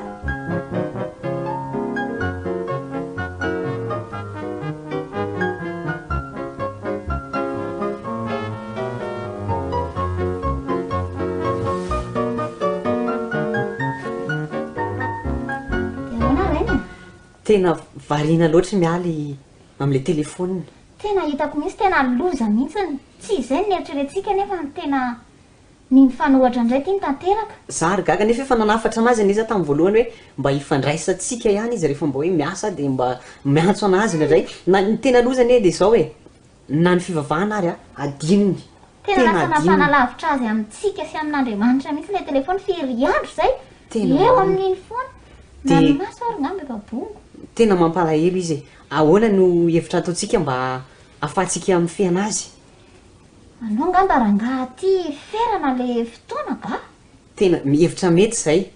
hevitra mety mihitsy zay andao aloha izy atsona de resanany zay de mba teneno entitra izy re rainy a hoe le fifandraisana neny tokony tena mampitombola amin'izy ty eny ary aza matahotra ianao fa hiteny anazy de hiteo ny hevitrany zay atsovy ary izy loha mialy eo mialy ahoana to afine mba tsonay fadakely aloha indry mba fiaty to mbola tsy mialy eny tananao any le telefônina mialy ka le izy ange mbola nisy namako niantso zany mba manana resaka kely atao aminao momban'izy ino asa sy dady zany eny ary zany ianao ny dada sy ny foana ge ay tsara zany hitanao inona moa le resahako ntsika isanao tamin'ny voalohany momba nyny telefônina iny hoe cadeau ye de ny anankiray koa inona le niteneniko anao hoe atsony dada zay mihitsy de ahoana nefa ianao toatra ny lasa variana be amin'iny na dada ary indraindray adininao tsy vitan'izany fa na jesosy ary de adininao ary mitomany mihitsy jesosy satria lasa solonao telefônina fotsiny fotoana iarana aminazy sa ve de lasa tsy fifandraisana tamin'ny dada ve ka zany ke mifandray tamin'ny namako fa lasa variana loatra atao de adiny dada sy neny de adiny koa Andriamanitra zany ve zao efa nasiko baiboly tao anatiny iny de nasiko firana ihany koa nefa ianao ohatrany tsy hitako mamaky baiboly sy firana fa lozanao miantso any prinsia namanao rehetrarehetra lozanao manao Facebook fotsiny aloha zay ela tsy nanao velomy teny tsony aiza zao tsika androany fantatro mialy ve oabolana fotsiny loha fa tsy tadidiko fa zangerineny tsy namaky zany nge hita ao anaty Facebook eo zay mihitsy zamo fa variana amin'ny zavatra hafa mialy loha zany dada sy neny de nalahelo be ve dada sy neny tena malahelo zay de jesosy koa anie malahelo ndray kosa raha izany ty kanefa konge le izy tiako ry dada sy neny de inona zany ataoko nefa dada sy neny koa tiako de za koa ty an'Andriamanitra zao hoe mila mandray fanapahan-kevitra ianao na ny telefônina na Andriamanitra mila ferana ny zavatra ataonao amin'iny ary de mila mifandray amiray aman-dreny sy Andriamanitra ihany koa ianao zany ao fa ezaka dada sy neny de zay mihitsy de ahoana zany fanaovana azy asina orany ahoana dada moa le resahantsika tenenao anazy zay mihitsy asina orany fikitehanao ny telefôny iny fa tsy isan'andro mandritra ny tontolo andro ianao de eo foana fa asina orany zao adiny ray any no ahafahanao mikitikitika an'iny sy milalao an'iny telefôny iny isan'andro de zao ary ndraindray nge za variana be ao de tsy hitako efa ny ohatrany adiny ray fa teneny dada sy neny fa fa zake makato e aleofa neny zay manara maso anao de sady am'izay koa kendrandray misy ola ratsy fanahy be hitako tao le telefona ne dada sy neny de saika teneko any dada sy neny fa asiako any dada sy neny foana zay zay mihitsy ho fahendrena de izy reny angeo atao ampitombo fifandraisana zany fa tsy atao pampanalavitra zay mihitsy fa fona dada sy neny tsy analavitra ny dada sy neny ntsony de ifandray foana an'Andriamanitra koa za zay mihitsy de zao tsy ny telefona ihany fa ny kilalao hafa rehetra mihitsy ihany koa de rehefa mba kikikika telefona de maninona moa raha fampahirezana ny zarainao fa tsy lozanao mijery sy mikakakaka amin'ny amin'ny zavatra tsisy dikany sa ahoana ne tena zany mihitsy zay rehetra nanana fa indrindra koa iny telefona iny de mba hizarana an'izay tsara ny hafa ve marina tokoa ka izany za koa zany tena sady mifosafosa an'le namana fona dada sy neny tena marina zany fa tsy hanao an'izany tsony any tiana be misy ane inaly de tsy alaina ny telefonako fa tsy alaina fa inona aloha zany zao ny tena fanapahan-kevitra de raha manao zay de tsy alaina akato foanaka rehefa teneny dada sy neny hoe apetrao iny de apetrako de sakafo tsara ny fotoana miaraka ny dada sy neny de mamaky tenin'Andriamanitra de mifandray amin'ny olona rehetra zany faly be dada am'zany fanapahan-kevitra zany azonao atao isan'andro mba mizara teny mamy tenin'Andriamanitra ny namanao zay mihitsy eny dada sy neny eny manaiky aka de rehefa tsona za manomboka zao mivavaka na ohatra zany de tonga de mandeha eny tompoko endro mihitsy ndrity merci mama azonareo tsara ve aloha le tantara rankizy rankizy manana zavatra be dehibe isika ary be dehibe mihitsy isika ankizy ary no efa manana hatramin'ny telefona misy ary ny ankizy amin'izao efa nomeny dada sy neny tablette ary misy ary afaka mikitikika ordinateur mihitsy de zao amin'izay rehetra ananana na nomeny dada sy neny io na nomeny olo-kafy io de andao rankizy atao ampitombo ny fifandraisana amin'Andriamanitra de atao ampitombo ny fifandraisana amin'ny dada sy neny ary ampitombo ny fifandraisana amin'ny hafa fa tsy atao mampanalavitra ireny fananana ireny fa indrindra ireny telefona sy tablette na fitaovana izay mitovy amin'ireny azon'ny ankizy tsara ve izany de amin'ity androany ity isika de anomboka ampiasa azy ireny mba ahatonga an'izay fifandraisan'izay hitombo ka zao ary ny lesona zay raisintsika ankizy amin'ity androany ity de manao hoe ataoko ampitombo amin'ny lafiny rehetra ny zavatra ananako indrindra fa ny telefonako ampitombo ny fifandraisako amin'ny dada sy neny fa indrindra ampitombo ny fifandraisako amin'Andriamanitra andao ane mba haverina kely izay leson'izay ho an'ny ankizy rehetra hoe ny lesona ho ahy androany ataoko ampitombo ahy amin'ny lafiny rehetra ny zavatra ananako indrindra fa ny telefonako ampitombo ny fifandraisako amin'ny dada sy neny fa indrindra ampitombo ny fifandraisako amin'Andriamanitra de anankiray rankizy azo hanatanterahana an'izany ny fizarana teny mamy na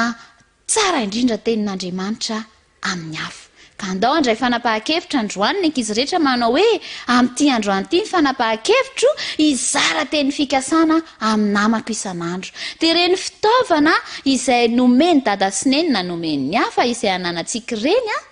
de izarantsika ny tsara mba hampitombo ny fifandraisana amin'Andriamanitra sy ny hafa ka eken'ny ankizy ve zany hoe ataoko ampitombo ny fifandraisako amin'Andriamanitra sy amin'ny dada sy neny sy amin'ny hafa ny fananako fa indrindra reny telefona reny ary androany manomboka androany de izara teny fikasana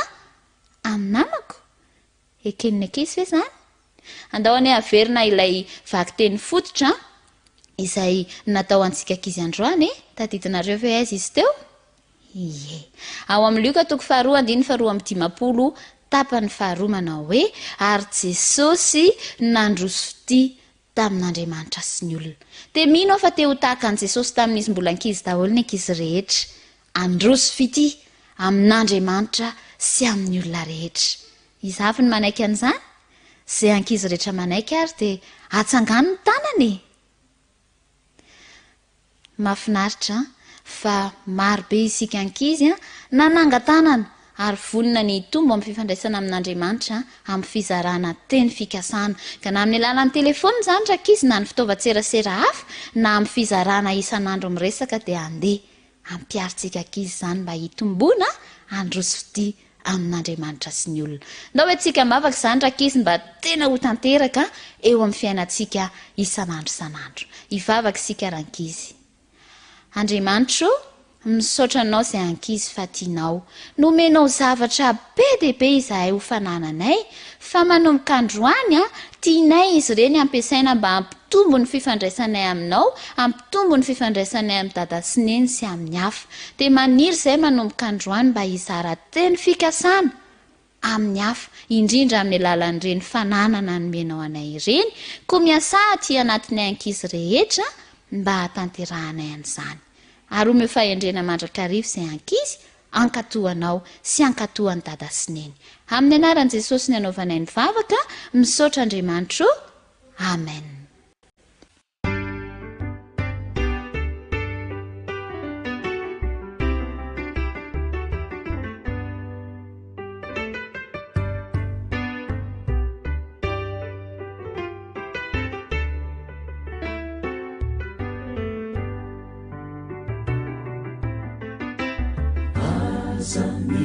Mivezivezy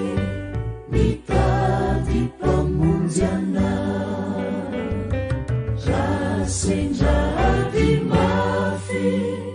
eo amin'ny fiainana aza mandany andro mikaroka iana fa ny akaikindrindra ilay tompona tsy lavitra anao re tsy lavitra Jesosy antsore izy izao e fa marianao tokoa antsore aza misalasala tondony le izy izao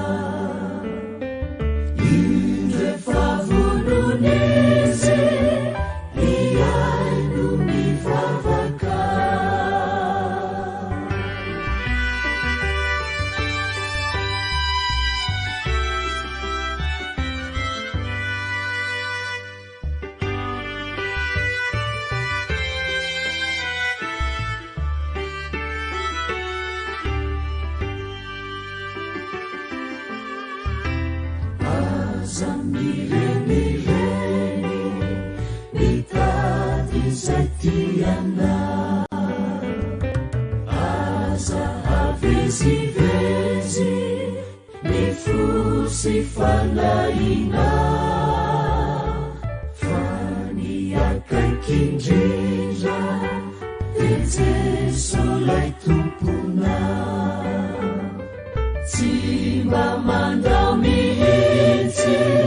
tsy sasatra miandrana tsy lavitra anao re tsy lavitra Jesosy zao e fa marianao tokoa antsore aza misalasala tondony le izy izao indro efa volon'izy iay no mivavaka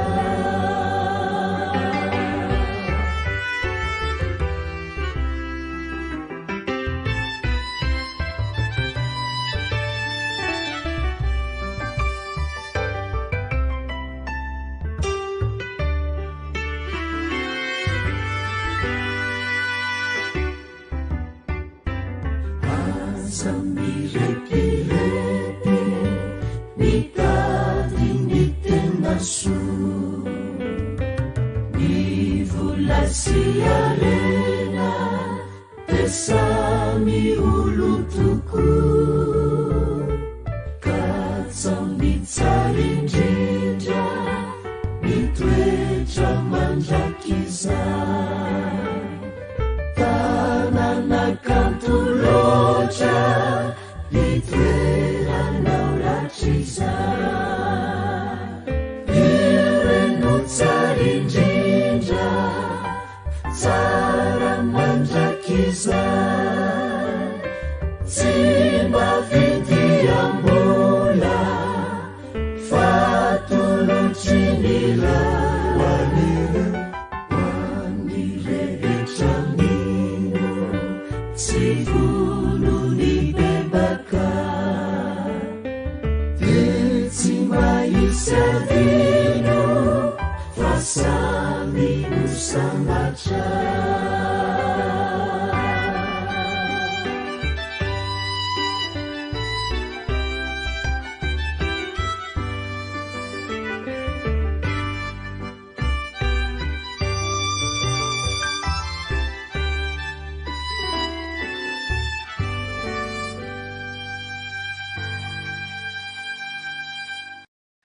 raisiko fifaliana indray ry havana malala ny miaraka amintsika am'izao oramasiny sabata izao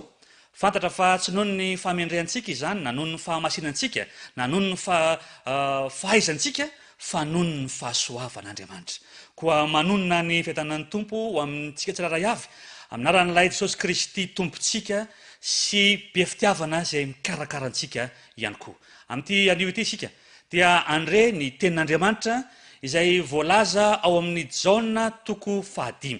amaky andininy vitsivitsy avy amin'izany isika ka manomboka eo amin'ny andininy voalohany ka hatramin'ny andininy 7 jaona toko 5 ka ny andininy voalohany ka hatramin'ny andininy 7 rehefa hitantsika dia rahantsika mamaky amin'ny anaran'i jesosy nisy fetin'ny jiosy taorinan'izany ka niakatra tany jerosalema jesosy ary any jerosalema eo akaiky ny vavahadin'ondry dia misy dobo atao amin'ny teny hebreo hoe betesda izay misy lala mitafo 5 taonina nrin'ny olona marobe dia ny marary ny jamba ny malemy tongotra ary ny kilemaina ary nisy lehilahy izay efa narary nandritra ny 7 taona koa tao nahita azy nahandro teo jesosy ary nalala fa efa ho narariny ka hoy izy taminy te ho sitrana va ianao dia namalilay marary hoe tsy mba misy olona mametraka ao anatin'ny tompotopoko rehefa mihetsika ny rano fa raha vao manatona aho dia misy olona misosoka midina eo anoloako hoy jesosy mitsangana batao ny fandrinao ka mandeha ihany dia sitrana avy hatrany ilay lehilahy ary no batainy ny fandriana keliny ka nandeha izy sabata ny andro tamin'izay andeha omentsika lohateny izao afatra izao manao hoe tena fanirianao ve ary vavaka isika raha malalao ankehitriny izay raha iaraka andinika ny teninao mitenena ray eo fa vonina iananao izay amen tena fanirianao tokoa ve ry havana malala azadiny fa ilay andriamanitsika akoatra mahandriamanitra fitiavana akoatra mahandriamanitra mahagaga an'andriamanitra anisan'ny toetra mampiavaka azy koa dia izy dia andriamanitra mpamerina amin'ny laoniny ary ity tantara ao amin'ny jaona toko 5 ity dia misy lehilahy anankiray marary ny paralesisa zay mily izany famerenana amin'ny laoniny izany azadino anefa fa ity lehilahy voalaza eto ity dia lehilahy tsy teraka paralitika izy fa mety nisy loza angamba na mety nisy zavatra nitranga na vokatry ny zavatra hafa no nahatonga an'izao aretina zay mahazo azy izao ary tsara no ametrahantsika an'izany fa tsy hoe voateraka izy dia efa marary ny paralesisa fa tateo arina vokatry ny mety zavatra ny famaofao teo amin'ny fiainany izany tonga teo amin'ity fary na dobo ity tao betesda jesosy azadiny fa lay dikan'le teny hoe betesda dia manana ny heviny manao hoe tranony famindram-po kanefa tsy de tena araka izay anarany izay no zavatra miseho eto amorony ity rano ity satria eo amin'ny toerana io a dia tsy mba nisy mpitsabo, tsy mba nisy fanafody afaka hitsabonany olona, ary zany natonga ny olona maro be teo amorony ity rano na dobo ity, ary nino izy ireo fa nanasitrana ity rano ity. Ary raha mamaky tsara isika eo amin'ity jaona 5 ity dia anisan'ny finoan'izy ireo no hoe rehefa mihetsika ny rano, misy fotoana etsihany rano, ary rehefa mihetsika zany rano zany dia zay olona miditra ao voalohany no sitrana. Ary reo no olana amin'ity tantara ity, satria tsy mba tahaka izany no fiasan'Andriamanitra. Tsy hoe mihetsika ny rano dia tonga eo ny olona dia sitrana, dia zay tonga voalohany no sitrana. Fa raha zany mantsy no zavatra misy dia mety teny angamantsika manao hoe zay olona tonga voalohany ao am-piangonana zany no ahazo ny fitahiana, na hoe zay olona tonga voalohany ao am-piangonana zany no masomasina kokoa noho ny amin'ny hafa. Tsy mba zany ny fiasan'Andriamanitra. Nino retolo reto fa misy fotoana mihetsika io rano io dia midina vaniny anjelin'Andriamanitra mampetsika an'le rano, ka zay miditra ao voalohany no sitrana. Tsy mba zany no fiasan'Andriamanitra, satria io rano io na io dobo ao Betesda io dia tsy hoe manana hery supernaturel, fa kosa azadiny fa rano naturel io. Zany hoe amin'ny naturel azy zany dia azadiny fa io dobo io dia mipetraka misy eo ambonina loharano anankiray, ka rehefa mivoaka avany le loharano io miakatra dia zay no mampetsika an'lay le rano. Ny zava-misy eto amin'ity tantara ity anefa tena metraka ny finoany tamin'ity rano ity ny olona. Azadino, lesona voalohany omeny ity jaona 5 antsika ity, aoka tsy ino ny zavatra hita maso isika, fa ino kosa an'Andriamanitra le tsy hita maso. Aoka tsy ino amin'ny zava-boary isika, fa ino kosa an'lay Andriamanitra nanao ny zava-boary. Aoka omena voninahitra Andriamanitra amin'ny zavatra rehetra, aoka omena azy ny laza sy ny saotra amin'ny zavatra rehetra, ka tsy hametraka ny fitokisantsika isika amin'ny zavatra zay mety heverina fa manampy antsika, manasitrana antsika, fa ino kosa an'Andriamanitra lay nanao zany zavatra izany ho tena mpanasitrana ambony indrindra. Ny fandriky ilay fahavalo mantsy, ny fandriky ny devoly mantsy dia natonga antsika ho tamana ho tia ny zavatra hita maso, ka anadino an'Andriamanitra lay mpanao izao rehetra izao. Lesona voalohany, aoka tsy toko na ino amin'ny zavatra hita isika, fa hitoko kosa sy ino amin'Andriamanitra namorona an'ireny zavatra ireny. Lesona faharoa dia izao, azadino fa ny tantara dia milaza fa 7 taona no narariny ity lehilahy ity teo amin'ny fiainana. Efa niandry ela izy, azo antoka fa efa nivavaka ity lehilahy ity, ren'Andriamanitra ihany koa zany vavaka izany manao hoe Andriamanitra ô sitrano ao nandritriny zany 7 taona izany. Ary mety teny koa sika angambany manao hoe teo amin'ny fanarahako an'Andriamanitra dia efa nisy ihany koa zavatra zay efa nangatahako taminy. Mety efa niandry heritaona isika, mety efa niandry 2 taona, mety efa niandry 5 taona. Nyty lehilahy ity moa dia niandry nandritry ny 7 taona. Ary le miandry resantsika eto dia tsy miandry le zavatra tiatsika, fa niandry le zavatra tena ilaintsika. Tsy nieritreritra ity lehilahy ity fa tonga eto amin'ity fahary ity ankehitriny ilay mpanavitra azy. Ary rehefa indro Kristy nandeha teo amin'ny morony ity fahary ity dia natazana azy tery amin'ny sisiny tery ary nanantona an'ity tovolahy ity. Miresaka taminy teo izy,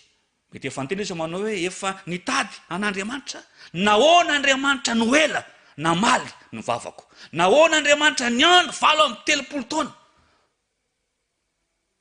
tsy mba name avaliny tany amin'ny fahafito amin'ny 30 taona, na tany amin'ny 20 taona, na tany amin'ny 70 taona.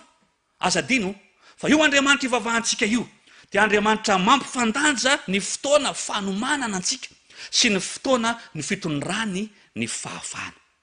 7 taona ny fotoana mety tamin'ity lehilahy ity, satria raha nositranina mialohan'io izy, raha talohan'io nanasitranana azy dia tsy ampy ny fanomanana azy amin'ny zavatra ho avy. ary raha tao arinany kosa nanasitrana anazy dia tsy ampy ny finoana mba iorenany tsara. Andray ohatra anankiray sika, ohatra anankiray ho an'ny olona mpanamboatra mofo. Mpanamboatra mofo, ny mpanamboatra mofo matianina dia mahafantatra tsara ny patina mofo araka ny tokony ho izy. Ary rehefa mametraka anatin'ny laforo izy dia mahafantatra manao hoe zao minitra no faharetany fandehanany ty laforo ty dia ho masaka io mofo io. Raha esorinao eo aloha ny mofo dia ho manta izany mofo zany. Ary raha ajanonao ela izy dia ho may kosa le mofo. Ary tahaka izany no miaraka amin'Andriamanitra. Maro mety mangataka manao hoe Andriamanitra ô mba hafao meloa aho. Ry havana malala, ny lesona faharoa mety jaona toko 5 antsika ity, aoka tsy ny fotoanantsika no avelantsika ho arahan'Andriamanitra, fa aoka no fotoanan'Andriamanitra no arahantsika. Izy namorona antsika, fantany no mahasoa antsika, aoka anaiky ny fitondran'Andriamanitra. Ny lesona faharoa, aoka tsy ny fotoananao no arahanao, fa aoka no fotoanan'Andriamanitra no arahanao eo am-panarahanao. Dia an'Andriamanitra. Lesona fahatelo dia izao. Nanantona an'ity lehilahy ity Jesosy. Rehefa tonga teo izy dia nanontany manao hoe teo sitrana va ianao. Anisan'ny fanontaniana nampalasa eritreritra manao hoe ilaina zany fanontaniana zany. Mety hiteny ty lehilahy ty manao hoe Jesosy ô, hôpitaly ane ty hipetrahako eto ty e, fitsabonana eny resahana eto ty e, 7 taona ny aho Kristy no narary, mbola ilaiko ve ny amaly? Izany fanontaniana zany manao hoe te ho sitrana ve ianao, moa tsy zany ve ny zavatra ilaiko ankehitriny. Ary aiza dino, rehefa manetraka izany fanontaniana zany Jesosy dia tsy fanontaniana fampafantarana aminy ny zavatra ilaintsika, azo antoka fa efa hainy zany, fa ny fanontaniany Kristy eto dia tsy alala avy amintsika no mahazo antsika, fa hamerina kosa antsika ny tena toerana misy antsika. Ny olana amin'ity lehilahy narary ndratra ny 7 taona ity eto dia tsy ny tongony ny olana voalohany indrindra, fa ny faniriny ao anatiny. Ny fanontaniana mipetraka dia ny hoe tena fanirinao ve? Te ho sitrana ve ianao? Rainay tokoa mantsy ny toerana misy antsika eo am-panarahantsika an'Andriamanitra dia toa mametraka ny toerantsika isika ohatran'ny hoe mila le vavaka, le valim-bavaka zay nataontsika, kanefa tsy tena mila izany. Impirimpiry isika no mivavaka manao hoe Andriamanitra ô, omeo fotoana isan'andro aho mba handinihako ny teninao. Fa zany tokoa ve no misy afaka herinandro? Zany ve misy afaka tapa-bolana? Zany ve misy afaka ray volana? Sy ny maro samihafa. Ary indraindray variana sy tamana isika eo amin'ny toerana farariantsika. Misy fomba fiteny malagasy zay manao hoe zay marary andrianina. Ary rehefa elaela ianao eo amin'izay toerana izay dia to lasa tamana amin'izay fotoana izay. Ary aiza dino fa ny vavaka ataontsika dia tsy vavaka filazana fotsiny eo am-bava, tsy fahazarana na fomba amampanao ivelany fotsiny, fa vavaka vokatry ny fo, zay le hoe vavaka mafana. Ary raha izany ny faniritsika, zany ny tena ataontsika, tanterahantsika eo amin'ny fiainantsika, dia tsy ny herintsika na ny fahafahana ananantsika no manova sy manamboatra antsika, manasitrana antsika, fa ny hery ny tenin'Andriamanitra. Ry havana malala, tena tianao ve ny fandray amin'i Jesosy? Zany ve ny faniritsika? Aza dino fa Andriamanitra tsy mijery ny ivelany, fa mijery kosa ny ao anatiny. Ary tsy itsika no manamboatra antsika, fa Kristy ao anatitsika. Ny fanontaniana sy ny lesona fahatelo dia zao, tena fanirinao ve le angatanao? Ary eo amin'ny fanarahantsika an'Andriamanitra, eo amin'ny fangatahantsika ny zava-panahy, eny fa na dia amin'ny fangatahantsika ny zavatra mety ilaintsika amin'ny ara-nofo aza, tena fanirinao lalina ao am-po ve izany? Lesona faefatra dia zao,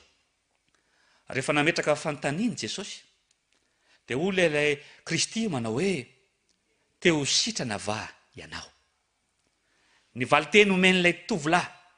le marary ny valo amby telopolo taona zay tantaraintsika eto toy izy manao hoe jesosy io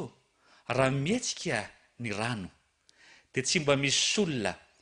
afaka hanampy ahy ho aho to nanilika ny zavatra miseho izy tamin'ny hafa azadiny fa Andriamanitra tsy nanontany azy manao hoe inona ny antony tsy mbola nahasitrana anao ary na hoe naninona ianao no tsy sitrana fa mifantany Kristy de hoe teo sitrana va ianao ny valitenin'ilay lehilahy tena iliny tany amin'ny hafa ny olana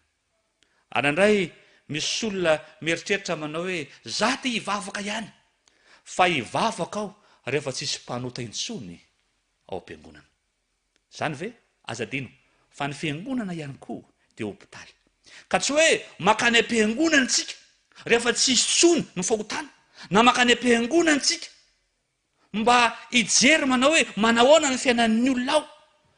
fa lesona fa efatra de zao makany am-piangonana isika hijery an Jesosy manara-dian'i Kristy isika tsy nono ny amin'ny hafa manara-dian'i Kristy isika tsy nono ny famendrehan'ny hafa na manara-dian'i Kristy isika no ny antony maro samihafa ataon'ny hafa amintsika fa manara-dia an'i Kristy isika satria Kristy no fototra ametrantsika ny fijerintsika any amin'ny masotsika ny momba antsika rehetra na manahoana ny zavatra mety iainantsika na manahoana ny toerana misy antsika azadino fa ny zavatra tena ilaintsika tena mametraka ny fijerintsika hoeo amin'i Jesosy lesona fahadimy de zao na de teo azy zay valitenin'ilay tovolahy zay de ho Kristy mahafinaritra manao hoe mitsangana azoko sary an-tsaina ny fietsiky ty tovolahy ty manao hoe Jesosy io efa 80 taona ny ihany no narary teto hoe tsy mba afaka nandeha tsy mba afaka nietsika de ho Kristy manao hoe fantatro zany fa mitsangana Jesosy io vitako ve zany efa 80 taona nitorovoka teto amin'ity toerana ity fantatro zany fa saingy zao mitsangana satria rehefa Andriamanitra no miteny aminao de tsy mila ny hery avy ao anatinao izy hanafaka anao fa lay hery ny tenin'Andriamanitra tsy mila ny mety fahaizanao izy hanarina anao fa ny fahaizan'Andriamanitra aoka ino ny tenin'Andriamanitra eo amin'ny zavatra atao aoka tsy ho vakiana amin'ny mety fahalalantsika fotsiny na mety ho fialam-boly fotsiny ny tenin'Andriamanitra fa aoka ho raisina am-po ary nona izany ka ny zavatra rehetra misy eo amin'ny fiainako de tsy vitako noho ny amin'ny herin'ny tenako manokana fa vitako kosa miaraka amin'ny hery n'Andriamanitra lesona fahaenina rehefa nitsangana ity lehilahy ity de niteny Kristy manao hoe betao ny fandrinao mahafinaritra azoko sary an-tsaina laylahy vo avy sitrana teo mibitabitaka eo amin'ny faritra amoron'le rano ary indro naka n'lay fandrina zay nipetrahany teo nandritra ny 80 taona ary mandeha eny an-dalana azadino sabata ny andro tamin'izay fotoana izay eo amin'ny andininy fahasivy sy ny manaraka rehefa nitanyity lehilahy ty sitrana tamin'ny andro sabata ny olona de nanontany manao hoe iza moa no nanao anao an'izao le fifalian'lay tovolahy teo no nametrahany olona fanontaniana manao hoe iza no nanao anao an'izao am'ty andro sabata ity lesona fahenina aza vela isy anakana ny hafalianao ary rehefa nanontany an'izany ny olona de tsy fantatry lay lehilahy teo am-panombohana le nanasitrana azy fa ny tantara milaza fa rehefa miverina anakeo amin'ny kianja ny tenipoly ity lehilahy ity de tonga teo koa Jesosy de niteny taminy manao hoe efa sitrana ianao fa aza manota intsony aza miverany amin'le toerana nisy anao intsony le toerana nanafahako anao le toerana nilanao vonjy le toerana nangatahanao fanampiana aza mipetraka ny intsony fa efa sitrana ianao izao ary teo no nalalany lehilahy ity fa le nanasitra anazy io no Jesosy. Rehefa nanontany ny olona manao hoe iza nanao anao an'izao, dia fantany fa ozy lay anarana misy hery anankiray, le anarana misy tanjaka anankiray, le anarana ambony ny anarana rehetra, dia tsy izay izany fa Jesosy Kristy. Ry havana malala, tena fanirinao koa ve izany? Aoka tsisy anakana ny hafalianao, ka eo amin'ny fandraisanao le fitahina avy amin'Andriamanitra, eo ampanarahanao an'Andriamanitra. Aoko izany no reharehantsika, na iza no tany, na iza anadraby, na iza anentsika, dia hitentsika manao tsy atahotra aho satria Kristy no nanasitranay. Amin'ity sabata ity, mety ho androany koa ny telopolo taona nararianao, kanefa azadino anio dia mitsidika ny tokantranonao Jesosy. Mamangy eo amin'ny farihy ny Betesda ny tokantranonao Kristy. Lesona voalohany, aza manome fitokisana amin'ny zavatra hita maso na miankina amin'izy ireny, faoka kosa hiankina amin'ny Kristy ilay nanao ireny zavatra ireny. Aoka tsy anaraka any Kristy amin'ny alalan'ny fotoana tiantsika maliny kristiantsika, fa kosa anaiky ny fotoanan'Andriamanitra.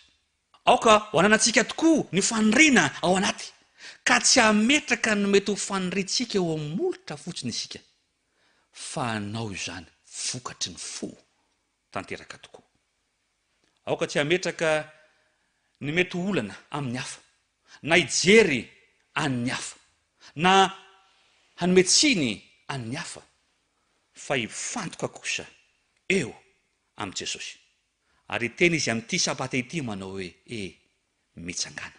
betao ny fandrinao. Ka amin'ny zavatra rehetra izay ataontsika, ny fiainantsika ho avy sisa rehetra, dia hitentsika manao hoe ny nato izao ahy, ny antom-pisiko, ny antony avelomako, dia tsy iza fa Jesosy Kristy. Ary raha zany no fanirinao amin'ity sabata ity, raha zany ny etaetanao amin'ity sabata ity, hanavao ny fanoloran'ny tena amin'ity sabata ity, mangataka anao aho hitsangana.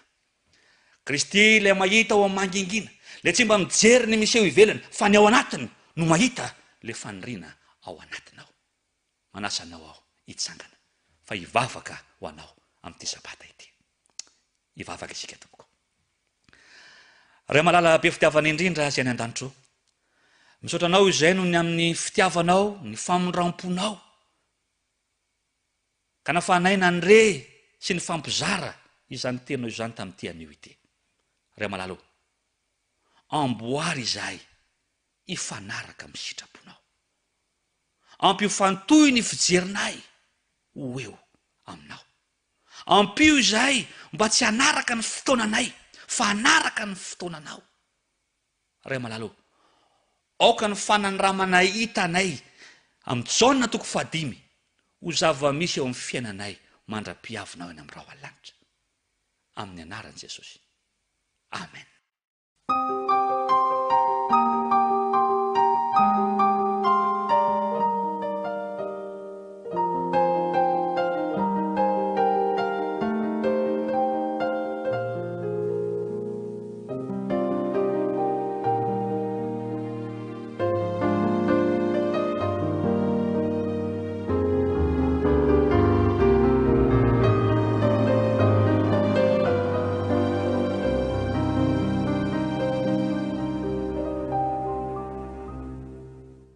Fian'izay afatra nampahiry izay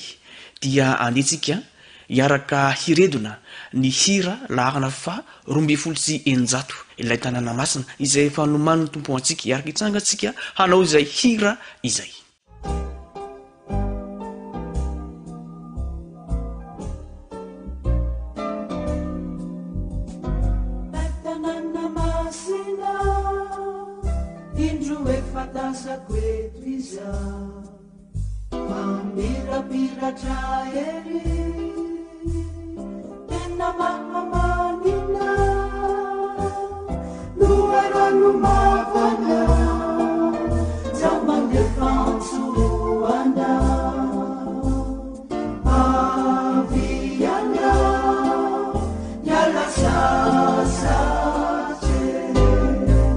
Anda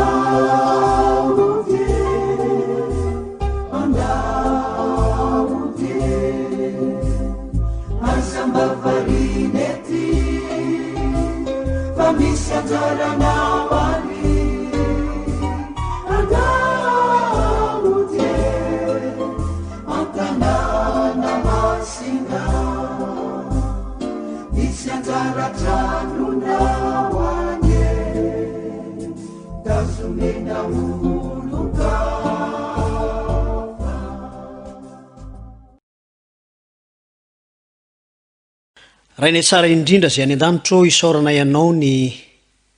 nafanana azo ireny taridalana ireny afahanay mampifantoka ny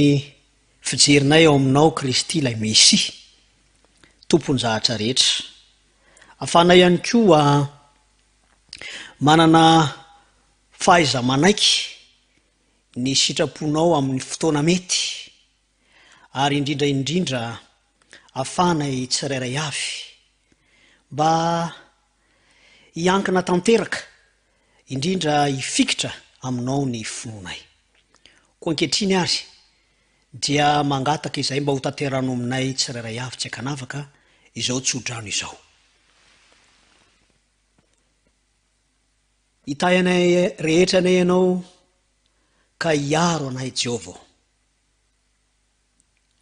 hampamirapiratra ny tavanao aminay any ianao ka hamindra fo aminay hanandratra ny tavanao aminay any ianao ka nomeanay ny fiadanana fa tononona ao amin'ny anaran'i Kristy zany amen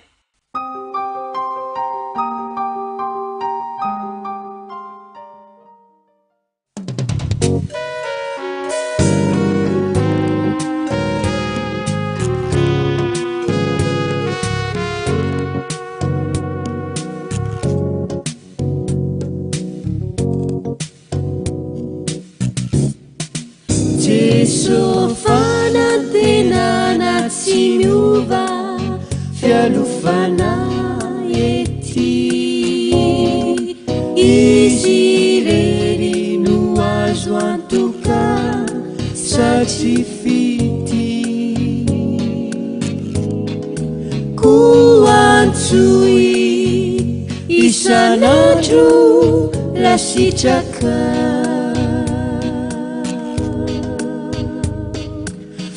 favolonizy hitay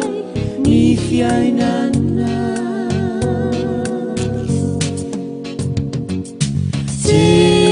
Jesotia miangina no ireo fitahina koantsoi isanandro rasitraka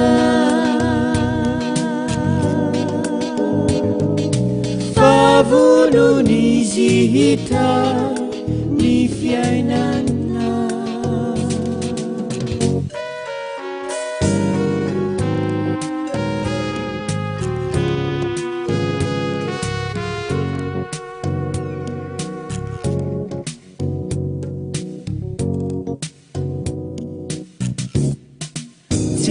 Jesoniani usizai mbolo avy dia tolotra hoanay fahasoavana feno dory mandrakizay paradisa tena kanto no manina tsy voatanisaniso zay vitana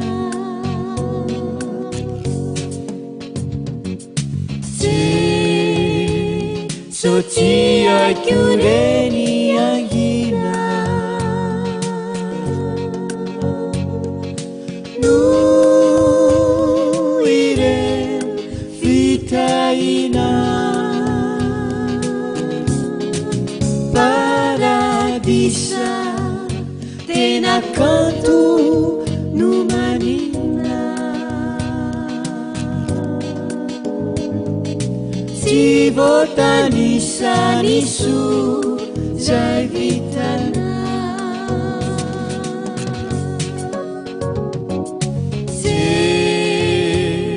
Jesotiako reny angina no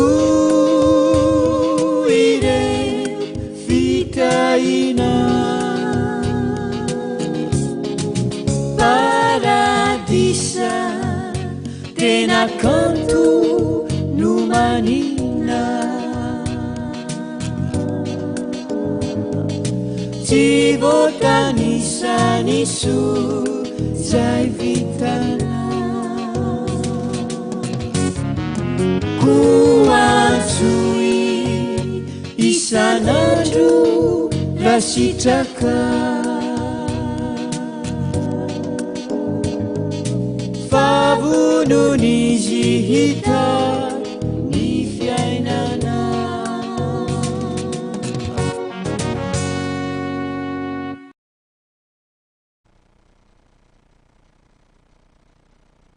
sabata ry avana malala no nahatonga antsika ho safinonoka faliana nandritra ny fotoana rehetra ny angana hatrany amboalohany ary natratrarana izao famaranana tamin'ity antoandro ity misaotra an'andriamanitra isika amin'ny fomba manokana satria nitantana antsika izy ary nanome antsika ihany koa vatsim-pinoana ahafahana mandresy eo amin'ny fiainana mandritra ny tontolo ny fiainana zay tsy maintsy izorantsika isaorana ihany koa ny sampana anankiray sampana fifandraisana satria ty sabaty ity dia niarahana tamin'izany sampana izany mba ahatonga fahalavorariam-piainana ahatonga lafatra eo amin'ny fiainan'ny sambatan'olona nandritry ny herinandro moa isika zany de nigoka ny tsara indrindra tamin'ny lesona sarobidy zay nitrandrahana tamin'ny lafim-piainana maro samihafa niarahana tamin'izany ray aman-dreny izany ary tamin'ity fotoanandroany ity de mahafaly ny fo ny mandre ny fahatsapana fa miay antsika andriamanitra ary manompo mandrakariva ny fijery ho an'ireo tsy salama araky ny toriteny zay nyrenesiny mifarana ny fotoana amin'ity androany ity kanefa tsara ny amaritana saady ny programa ny folakandro fa manompoka amin'ny roa ora ny fotoana antsika amin'ity tolakandro ity ny sampana fifandraisana no handray ambongadiny ity programa rehetra ity ary be debe reo ihany koa reo olona nasaina olona zay noeverina fa rantsa mangaika miara-miasa amin'ny sampana fifandraisana ho hitantsika amin'izany fotoana zany amin'ny tapany ariva ireny pitsopitsony eo amin'ny lafim-piainana amin'ny resaka fifandraisana iarahana amin'ireny olona nasaina ireny ary fantatra moa fa tsy maintsy hafatra sarobidy ihany koa no iraisantsika rehefa mamarana ny sabata isika misaotra an'andriamanitra ary mirary soa atsika tsy raray avy ny fahasoavan'andriamanitra ny eo amintsika mandrakariva misaotra indrindra tompoko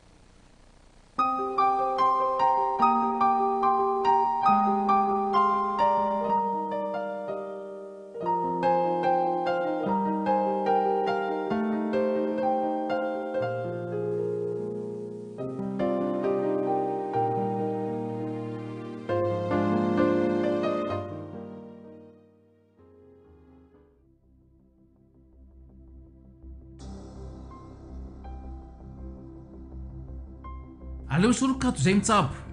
izany no hevitra ho filibirarintsika eto amin'ny radio Oasis 106.4 FM mandritra ny herinandro manomboka ny alahady 2 aogositra ka hatramin'ny zoma 7 aogositra ho avy izao izay rahanareo amin'ny namanareo dokotera Andriantina isaky ny amenora ariva sarotra matetika ny fijabona ary lafo ny fanafody tsy voatery ho sisina avokoa ihany koa ny marary zay jabona fa mety hitranga fahafatesana koa aleo misoroka zay mitsabo hoe manasanao ary anarak'izany tsy tapaka fahitany sosiny tsara ianao